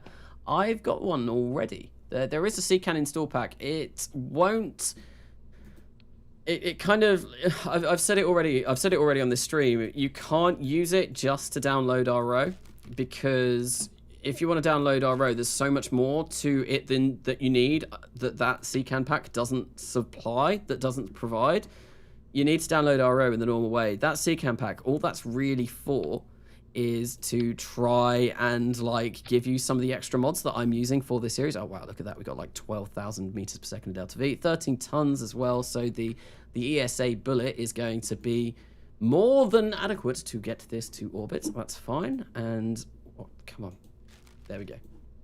So I just need to grab that bullet now, and we will place this on here. The payload fairing for this, yet again, is not going to be anywhere near big enough, is it? It's going to be. Look at that. Look at that. Look at that. That's bad. That's really bad. And of course, the flags have messed up yet again. I don't know why that happens. Really, really annoying. I think I was talking to Pexa. Yeah, I don't know if Pexa's still here, but that's the Ava flag, and it really doesn't look that great. Really not a brilliant design. The Marconi flag that I've got for my relay networks, I just stole the Marconi logo. Marconi, I think I spoke about in the first episode. Marconi is the apparent inventor of radio, also I believe. And it's what the town that I grew up in was famous for, because it's where he's from, or where he invented radio. So whenever you go anywhere in the town that I grew up in, which is called Chelmsford, everywhere there's signs plastered saying, Marconi, inventor of radio, Chelmsford, home of the inventor of radio, all kinds of stuff like this. So I'm coming here because I want to do this. There we go. Yes, that is what I want to do. So sorry, Carnessa, I can't find the link. The link to what? Link to what? Is it the Seacan install, maybe? So, Northern Truckerman, Carnassa, this is my first time watching you. I'm sorry, you've not come at a particularly exciting time. I'm just talking nonsense whilst I'm putting together components for a space station. There's been a lot of balls talk during this, and yeah, it's going well. There's something a lot more exciting earlier on in the stream with a launch of a reusable super heavy booster, which is going to be very exciting for future lunar base missions. That was something else that I did kind of maybe want to look into doing on this stream, was something to do about a lunar base, but that will come in future streams. I want this space station up first. Yeah, no, the space station is top priority, so we can see what it's like for our astronauts to. Look at that, like all of the flags at the bottom, and just this whole massive white section at the top. I think what I might do is I might move this more kind of like in the middle, and then it doesn't look like it's just complete blank space all over. So yeah, no, the space station is going to be very important, because this is going to be testing out long-term habitation, which is going to be crucial. I need that knowledge. I really need that knowledge, so that when I send crew over to Mars and Venus again, I know just exactly what the rigors of space are going to do to their morale, to their general well-being, and all that kind of thing. No, we want to make sure that we are completely prepared to send a crew over to those far-flung destinations. Are you kidding? Do not crash again. Seriously. Why have you frozen? Oh, please, please, please, please don't. I've literally just reloaded the game. Do not crash. Kerbal, be good. Be good. Please, please, please, please, please be good. It's frozen. Come on. I'm gonna give it a few minutes, and hopefully it should be okay. So, and Carnassa, we lived literally opposite the warehouse. Oh, there we go. Ah, there we go. Yeah, we're good. I don't know what's going on though. Oh, I know what it is. It's because I picked it up by the boat tail adapter, and it is trying to make 4 copies of this. Because this is some weird glitch. I think it's okay. Please crash. Please run. No rapid unplanned disassembly. No. I think it will be okay. I think I just need to give it a minute to try and figure out what it's doing, because it's trying to copy the entire spacecraft 4 times. Which obviously, when this craft, I don't. Yeah, look, there we go. It's if I just click, we should be okay. Hopefully. Hopefully. Oh, maybe not. Maybe. Come on. You can do it, game. You can do it. I believe in you. I have faith. I have faith that you're gonna work. Come on. So, Ancanassa, we lived literally opposite the warehouse where the first radio was made. Yes, we did. We lived on a road called Marconi Road. We don't live there anymore, but yeah, we did. And that's why the Marconi relays are what I've got. There we go. I think this is all good. I think this actually worked. Sweet. Yeah, that's looking very promising. Very long payload fairing, though. I don't think I'm going to tool this again either, due to the fact that that payload fairing will be way more than it's worth. Okay, so there we go. I'm just going to grab this up on KVV and have a look at it. I don't know why I put it on a milk stool. It just kind of felt like it. It felt like it was something a little bit different, a little bit interesting when I designed this launch vehicle all the way at the start. This launch vehicle has only been used like a couple of times. In episode 0, I think, was probably the only time that I've actually used it. So yeah, it's been a long time since I've built this, well, used this launch vehicle. There we go. So ESA, we've got our solar truss. Now I just need to figure out something that JAXA are going to contribute to this. What can JAXA do? Maybe a science module. Maybe a science module that goes on the other, I think. Oh, how comes a science module that could potentially either come down from the hab module or the extension module, or I don't know. I think I'm gonna have to build the JAXA launch vehicle first. I think, yeah, no, I'm gonna have to do the launch vehicle for JAXA first. So that'll be something that I have to do before deciding what I want to send. Deciding what I want to use for JAXA at Tanegashima. So we're gonna add this to the building plans because I need to go over to the ESA launch site to build this. And yeah, no, I'm not gonna do that last part of the space station yet, but I will. I'm gonna stick in the vehicle assembly building because, like I said, I've got a Mars transfer window coming up in 300 days, and I want to have a look and see kind of what I can do with that.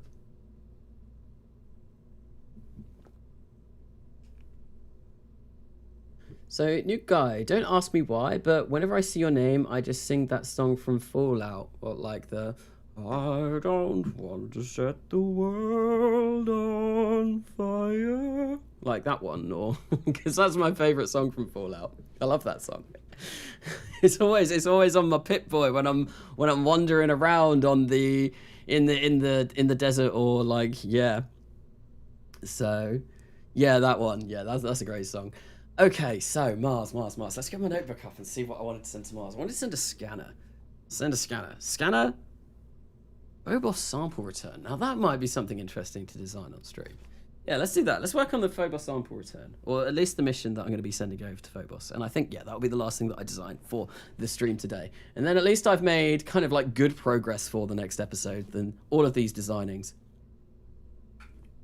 Yes, an anime module. I'm assuming that's what JAXA are going to be sending up. What would an anime module be? Oh, just because they're Japanese, it doesn't mean that it has to be related to anime. So send the Neptune rocket to Neptune at some point, please. That'll probably be a silly video that I do. It probably won't be anything to do with this series, because this is serious. This is a serious series, or a semi-serious series. It's really not serious at all. It's really not serious in the slightest. I've still got quite a lot of money, which is nice. So, Phobos landing. Phobos, how do you solve the problem like a Phobos landing? First, we need to pick a probe core that we can send. And we need to return this to Earth. Because if it's a sample return, we are going to need to send this to Earth. So I think what I'm going to do, I'm going to use just procedural avionics for this. I'll have a look. So it would be truly epic, as the kids might say. Don't the kid? I don't know what the kids say these days. I'm out of the loop. I don't know. I really don't know. I'm not that old. So we are going to, yeah, this will be our sample storage unit, which we are going to land on the surface of Phobos. So we want deep space, and let's try and make this as lightweight as possible whilst still being able to return to Earth safely. So I should be, I'm going to need I'm thinking about this. I need lunar rated heat shields. Yes, 100%. 100% I need lunar rated heat shields. I think what I might do is land a big old chunky module on Phobos. So it'll be a direct ascent from Phobos. Not that you really need a lot of Delta V to launch and land on Phobos. Yeah, you really don't. I could probably do it with the stage that captures this at Mars, or at least part of the stage that captures this at Marge. At Marge? Yes, we're going to Marge. We're going to be landing in her blue hair. So, lunar rated heat shields, where are they? Where are they? I can't find them. Where are they? Loads of LEO. Oh, that was lunar. 3 meters. We don't want that. That's too big. Too big. Lunar, 2 meters. That's still probably way too big. I mean, I've got these adjustable heat shields that I could use. Oh, it's because I've got it done by mass. So, lunar adjustable heat shield. There we go. Oh, 2 of them. So, this section here is going to basically be all we are going to return from Earth. Yes. And in order to return this from Earth, what I do want on here is I do want my power. So we're going to grab a couple of RTGs and we're just going to stick them there. There we go. And this is a very weird looking capsule. And I think because we're going to Mars, Mars is the destination. Well, Phobos is like Mars though. So it's a moon of Mars. We're going to make it orange because everything that goes to Mars, I almost said Marge again then. Everything that goes to Mars needs to be orange. Yes. Oh, words. Get them out. Okay, so one great thing about these heat shields is you can color them in as well. So this is RO Heat, and it is a great mod that I found about halfway through. Kerbal gets real, and look, you can make them shiny, although that's not really doing anything. Why? I said you can make them shiny. Wait, why aren't they going shiny? Come on, shiny please, shiny, shiny. There we go, shiny heat shields. Yes, everyone wants a shiny heat shield, and we can make this entire thing orange, which is really cool. Really cool. I love RO Heat. So Carnassa, wait, we're going to Mars. So yes, I've got a Mars transfer window coming up in 300 days. And I want to kind of make use of it even. So I'm going to send a relay network. I'm going to send a potential rover or lander to land on one of the poles. I'm going to send a glider, which I've already designed. I'm going to send this, which is going to go to Phobos, land on Phobos, collect a sample, and then return. So in order to collect a sample, I do need to up the sample capacity. That'll be very important. And yeah, we'll whack I'm going to whack a little communications device on here as well, because we've got these RTGs. We don't need an awful lot of battery power in here, because they should be enough to last us a really long time.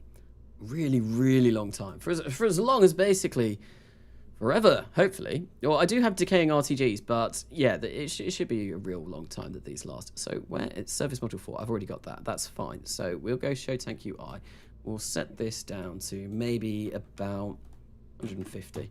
Yeah, there we go. That sounds like a decent number, a reasonable size number. And I want to grab some RCS that will be able to control this on its way back. So I want the smallest ones, the small ones. I don't want anything huge, nothing huge, just something a little bit small. We don't want to go overboard here. I should set it to name, because name I can find things a lot easier. So yeah, 28 by 45. Even that's quite large. And I don't really need roll control for this. Yeah, I say that now. That's probably famous last words, but I think what I'll do is I'll just go for these internal ones. So yeah, we'll grab these and we'll place these here like this, just on top. I only want 4. There we go. That's fine. We're going to change the engine to MMH and Mon 3 because that's what I'm using for everything at the moment. And we will whack the... Excuse me. Where have my RCS gone? Where's it gone? It was there. It was right there. Why? Where's it gone? Oh, God, my voice was going there. There we go. So sad moment. I hate how close the send button is to everything else on the phone. I want to figure out how to set up a science mode game on RP1. I think I don't know if it's possible to do. Probably. I think I've asked about this before on the RO Discord. So if you don't know, there is an RO Discord, RSS Discord, which is usually pretty helpful. And if you've got any problems with RO and RP1, I would highly recommend checking that out. And also, we've got on my Discord, we've got our own troubleshooting section, and that's also really, really helpful. Lots of people use that all of the time, and there's a lot of great answers in there. But yeah, I'm not sure about a science mode with RP1. I think, yeah, I'm not sure if it's really feasible for a lot of reasons. Right, there we go. That should give us attitude control on this probe on its way back down. And of course, there's something very important that I am missing for this. We need a parachute. Because otherwise, well, this is going to hit the ground way too hard, and we really do not want that. So I need just a small parachute, just a small one. Maybe I'll grab two, and maybe I'll set that to angle snap. So yeah, there we go. Cool stuff. Your RC is being sad. It is indeed. It's just gone. It never came back. It never came back. I don't know why. I didn't. Yeah, I could have said something really bad then, but I'm not going to. No.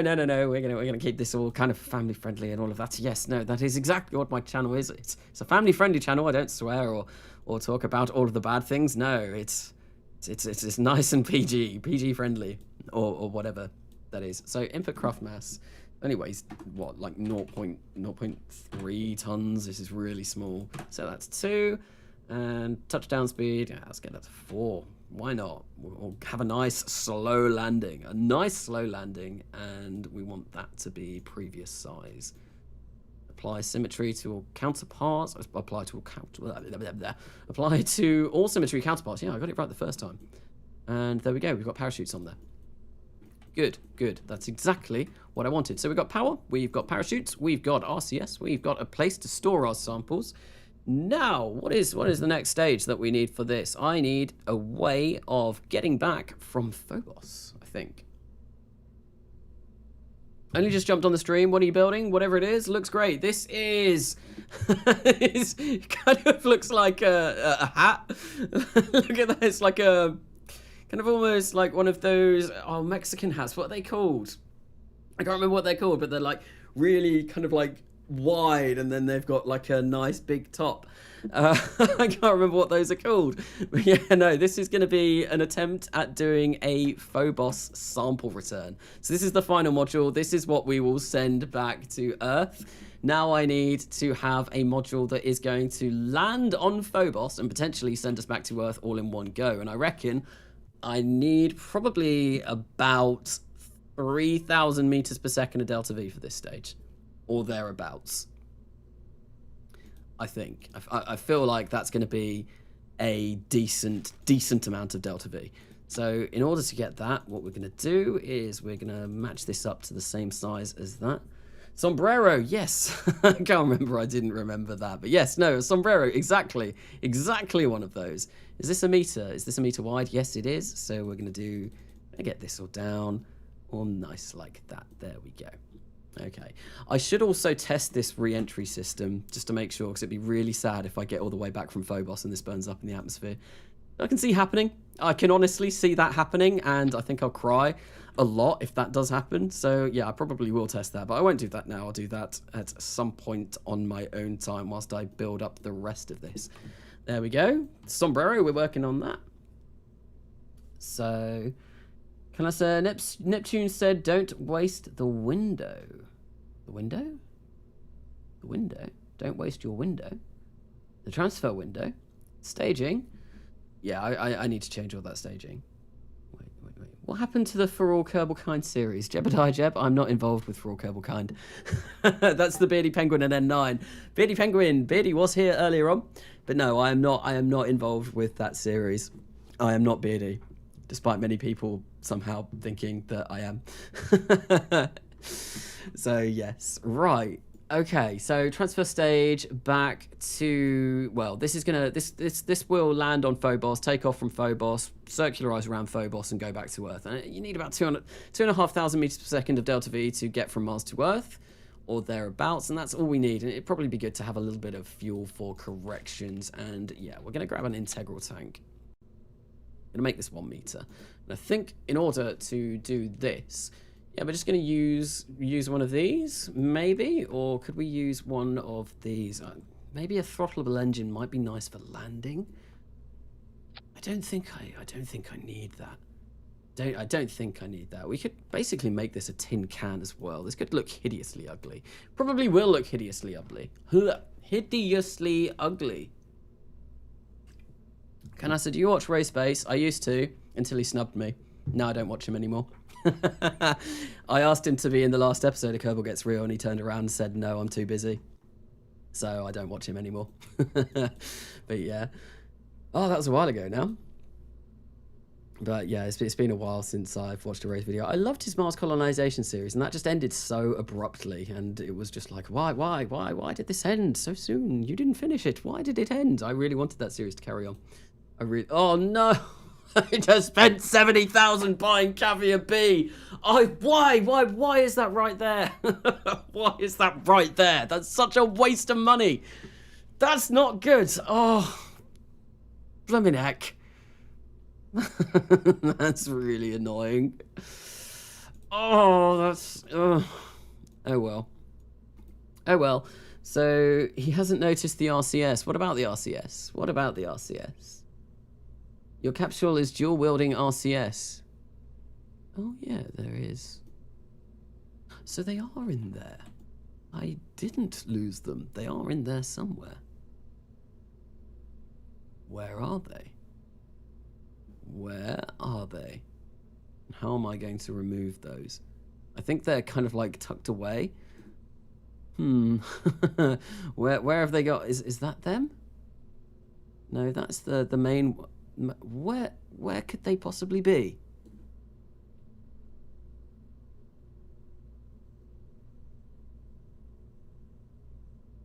This is really confusing. They are on top of each other. I don't know how I'm going to get those out. Oh, that's going to be hard. Oh, not that that really matters. I don't know. I don't know. I think I'm going to keep those because I can't be bothered going in and trying to get rid of those. That's far much more. That's far too much effort. Far more effort than I can really be bothered with at the moment. So, did I do the staging? No. I save my staging right to the very end. So I won't do that right now. I'll do that at the end of the build. So thoughts about new YouTube terms of service regarding new US laws to tax creators outside of the US for money they earned from US viewers at Carnassa. I don't really know much about tax laws and all of that. I don't know much about tax at all. Yeah, no, I'm really, yeah, I don't know taxes. I'm really bad. Being in the UK, it's all kind of like done by whatever company you work for or whatever. And I know there is a kind of like a tax limit. If you're earning under £12,500, you don't pay any income tax. That's just how it works in the UK. And I do not, I don't earn anywhere near enough that amount from YouTube, from ad revenue or anything like that, so I've never had to worry about that for my channel. However, I have gone in and I have, well, from what I know, I've signed some kind of W8ENBZ minus negative infinity form from the US, and apparently the UK has a tax treaty with the US where we basically don't pay US tax, so I've got that all sorted, which is kind of nice. I think I've done that correctly. I've probably done that really badly and messed it up, and now my channel's going to get deleted because I've incorrectly filed a tax form or something. I don't know. I really don't know. So that's 3,730 delta V. That's a lot. That's way more than I need. I think I said I wanted probably about 3,000, and yeah, 1,235 seconds. How much does this weigh? 0.685 tons. Okay, that's not too bad. Can we make this engine better? No. So I think what I'm going to do is I'm going to have a engine in the center, which I'll use for my landing engine.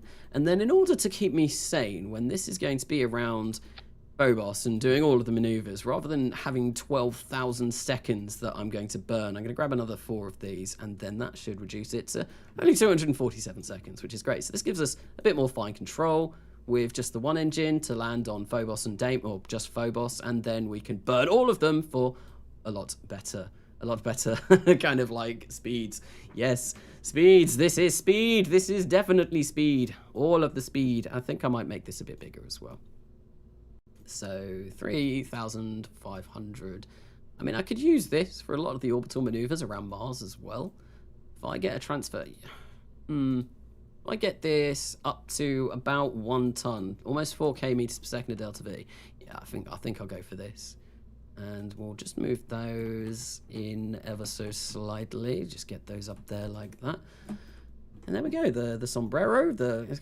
I think this might eventually end up looking a bit like a missile or something along those lines. Right, so cool. We've got a missile on its way being produced, or somewhere along those lines. And I think what I want next is, of course, some landing legs, because it wouldn't be very good if we got all the way over to Phobos and we couldn't land because some idiot forgot to put landing legs on. That is something that I would never do.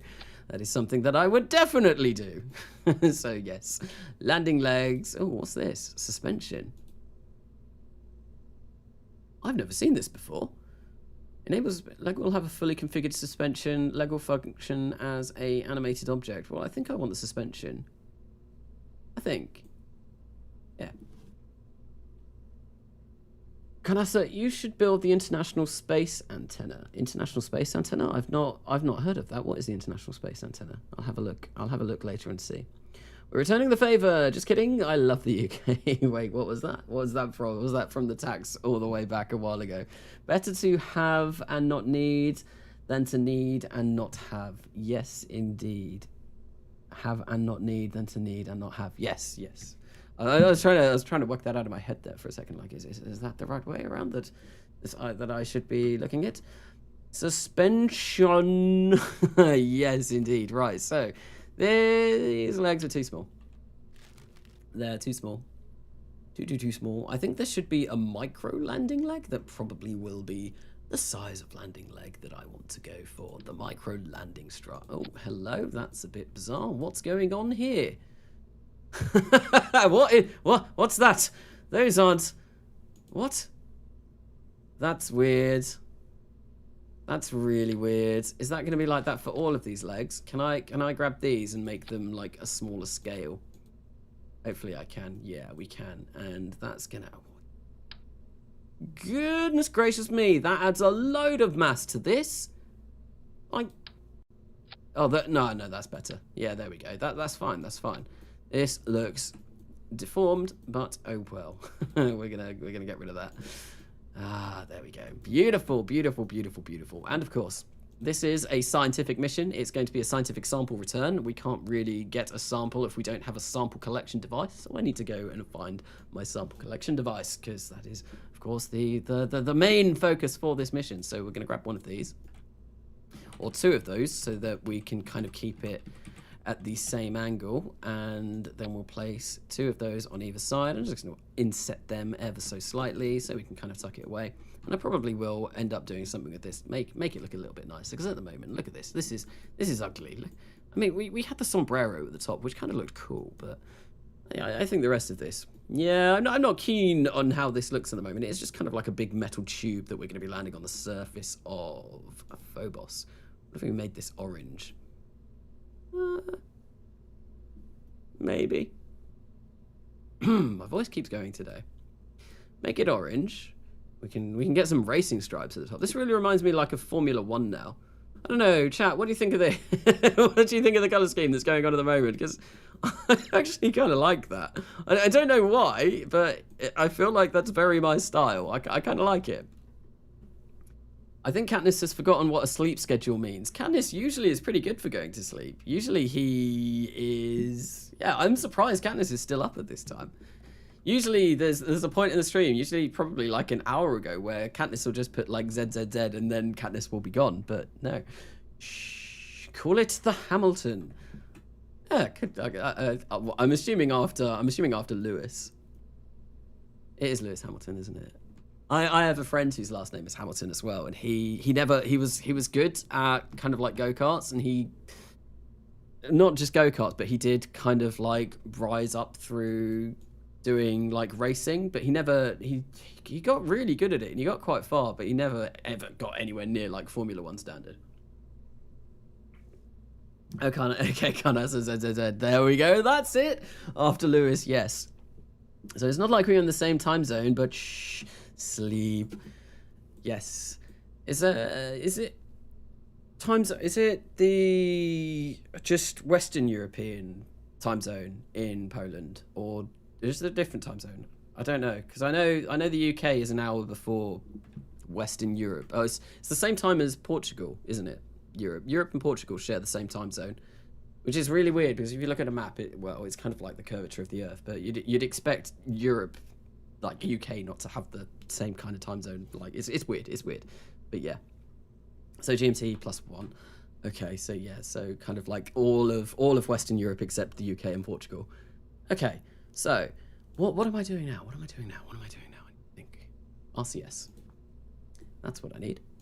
Going to be kind of crucial so we can get all kinds of attitude control on this, because that would be rather pleasant if we were able to have attitude control. And I think in order to do that, what I'm going to do is I'm going to grab some of these mini ones, and we'll just place those. Oh no, I can't place them at the bottom. Oh no, that's not good. Yeah, we've got no way of providing downward thrust or upward thrust. I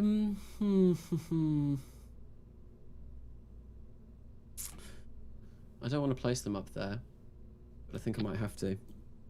Yeah, no, we'll go for that. Oh, that's annoying. That's annoying. Didn't want those to go there. So EST moment. Oh, also. And so I'm done with my 2 sketches for the patch, one with Star Cruiser and one meme with Star Cruiser as a literal cruise ship. Oh, I'm looking forward to seeing those. I'm really looking forward to seeing those. So Canassa, do you watch any KSP movies? I've not really watched any KSP movies. I know Matt Lown does movies. I know he's done like into the Warp and is it Green Harvest? I've never really watched those. I'm terrible for watching videos longer than 25 minutes on YouTube. If I've got such a short attention span that I just don't usually watch videos that are much longer than that. That's why I don't watch a lot of movies either. My attention span is terrible. Right, so this will be able to land on Phobos. It will be able to return to Earth after having landed on Phobos, hopefully. And it should get us a sample back. Now we need some sort of system to maneuver around Mars. And yeah, no, what do I need? I need to capture at Mars. So if I get Kerbal alarm clock up, what are we looking at? We are looking at a 2K capture. That doesn't seem right. That seems... Oh, no. 2K is about right. That's a really... What? That transfer window is cheap as chips. What is that? That's 5,500. That's really cheap. To get to Mars for only 3,600 meters per second, and then only a 2K capture. Something's wrong there. I don't think you could ever get to Mars for that little delta V.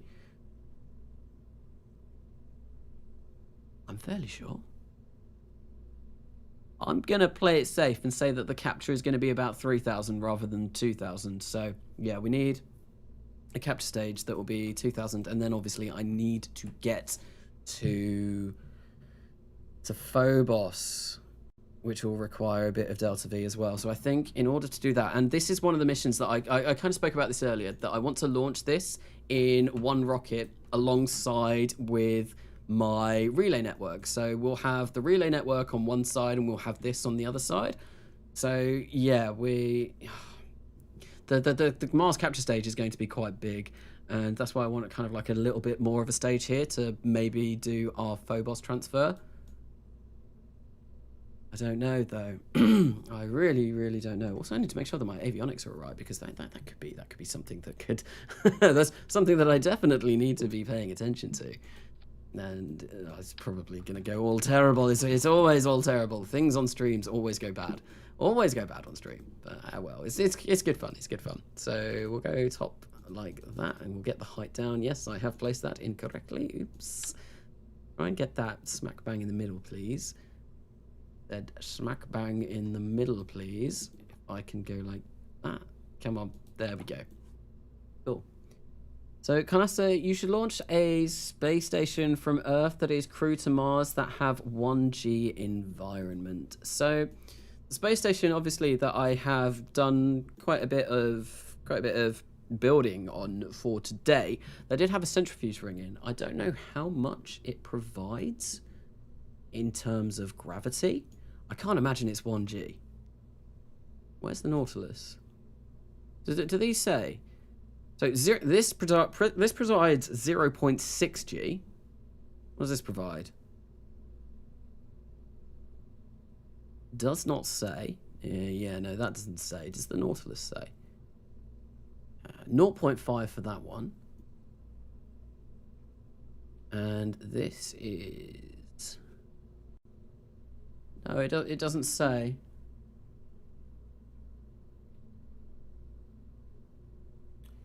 Oh, so it's Martian gravity levels. So what's that, about 0.3G or thereabouts? I feel like it's that. So I'm playing Beyond Home, and there is a contract for me to test SLB in a suborbital trajectory. How high do I need to test it? At 230,000 kilometers above road. Wait, so you have to...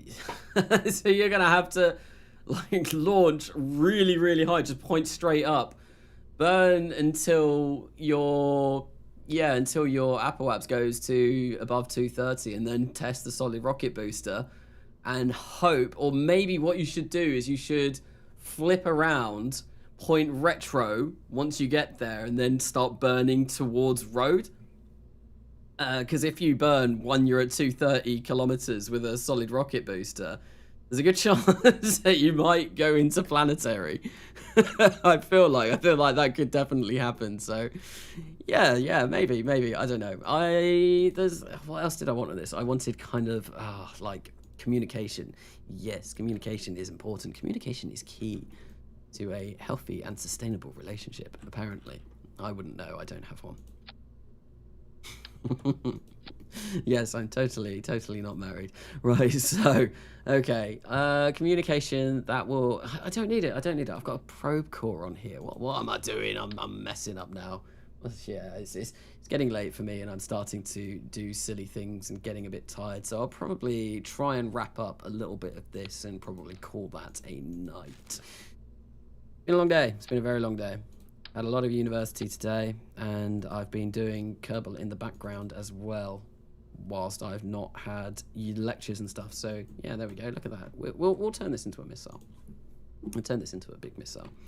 It's all right. I'm off. It was a very interesting stream, to say the least. Kanasa being the real MVP as always. But anyways, I need to go to sleep. Bye. Thank you for stopping by, Pesky Bird. Congratulations on mod again over on the Discord.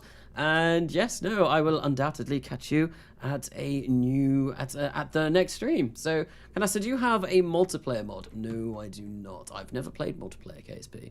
Never, ever played multiplayer KSP. It's something that I might be interested in doing at some point, though. But I don't know. Yeah, no, I've never tried it, so it's something that I'd probably like to do multiplayer KSP at some point.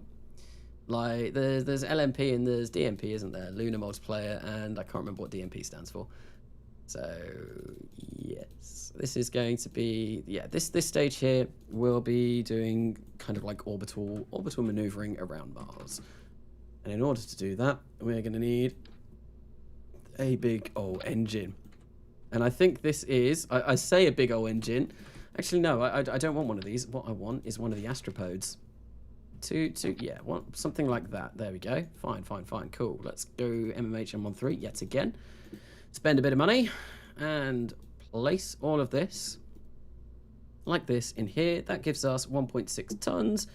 And come on, there we go. Let's take that off. 1,205 meters per second to delta V. Once we are at Mars, that will be more than fine.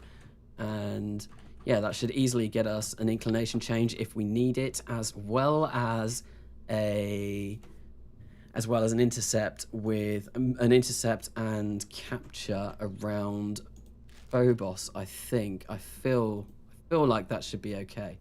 Maybe if I made this 2 tons and made this slightly bigger, that might be a bit better. Right, why is that delta V gone? 1484. How long's the burn time on that? 502 seconds. That's not too bad. Okay, yeah, no, this will be good. I feel like this is more than enough delta V to do exactly what I want it to. And there we go. It's going to be orange and white. It's very Martian themed. And I just need RCS on the bottom and make sure that the avionics on the top is all configured correctly. Because I'm sure that I've messed something up. I'm sure I've undoubtedly messed something up, but yeah, that's definitely what's going to have happened at some point. Right, so I want MMH and Mon3. There we go. We'll whack that up there like that. Place this RCS in the designated zone. Something like that. We're going to open recoloring GUI. Just turn this black, I feel. And yeah, I kind of want to get... no, I'll leave that like that. But what I will... No. I'm going to change this ever so slightly. Open recoloring GUI. We're going to go for that. There we go. Look at it. It's all nice. And there we go. This is potentially a Phobos sample return mission. Yeah, this should... Well, this isn't going to get us to Mars or anything. This will get us to... Once we're in a Mars orbit, should be able to maneuver around Mars, land on Phobos, get a sample, and return to Earth. I'm fairly sure there's nothing that I've really forgotten. I could put more science on this, but I think that should be okay. So we're just gonna do Phobos SR for now. I think someone mentioned earlier in the stream a good name for this, and I'm going to go check back through the VOD and see what that was. I could just call it the Sombrero. Because, I mean, that really reminds me of a sombrero, really reminds me of a sombrero. We're going to get rid of that density. We've got power. We're going to get rid of this density as well. We don't need that anymore. And, yeah, we've got power, we've got RCS, we've got samples, sample collection devices. We've got legs for days. Yeah, this is more than adequate. So let's just check through my staging. That wants to go at the same time as that, and then that wants to go at the same time as that, and then we'll get the parachute to open at the end, and there we go. That is a Phobos sample return. Now, all I'm going to do is have my relay network on some kind of pad next to this in the payload fairing that we're going to send over to Mars together. And then underneath we'll have our Mars capture stage here, which is, as I calculated earlier, probably going to be about 3,000 meters per second of delta V. I don't know. I think this is going to have to be launched on an Orpheus Heavy at least, maybe even one of the new super boosters. I don't really want to use the super boosters for this, though. It'd be nice to get it on an Orpheus Heavy. But yeah, I think that will be the end of today's stream because I'm getting very tired. I've designed an awful lot of stuff. We've launched a super heavy booster. We've launched a crew to low Earth orbit for the first time. We've built the vast majority of a space station. There are maybe a few more modules that I want to work on. And yeah, we've started work on a Phobos sample return mission and all of the future Mars stuff that I will be doing, which will be probably in the next episode of the next Millenia. So thank you everyone for coming along to the stream. It's been good as always. I've been very tired as always. It's Monday. I need to change my stream schedule. I need to stop streaming Kerbal on Monday. Monday is my busiest day at university now, so I really need to think of trying to do a different day. But it's so hard. This is when I've always done it. But yes, thank you for watching. Wait, so I got my answer, I guess. My messages keep not going through. Maybe this one will. How much longer will the stream be? Oh yeah, there. Yeah, no, I'm ending this now. So sketches are of the patch on Discord, by the way. Cool, Paxa. I will go and check that out. Oh, and of course I finished when stream ends. Yes. No, I'm going to be going now. So thank you everyone for coming along. So thank you, Alicea, Linux user 1234. Thomas Zalewski. I probably really said that badly. And Neptune, Pexa, everyone, Robert Gonzalez, everyone that's been in the stream chat, thank you everyone for coming along. But for now, I have been Carnassa, and I will see you all later.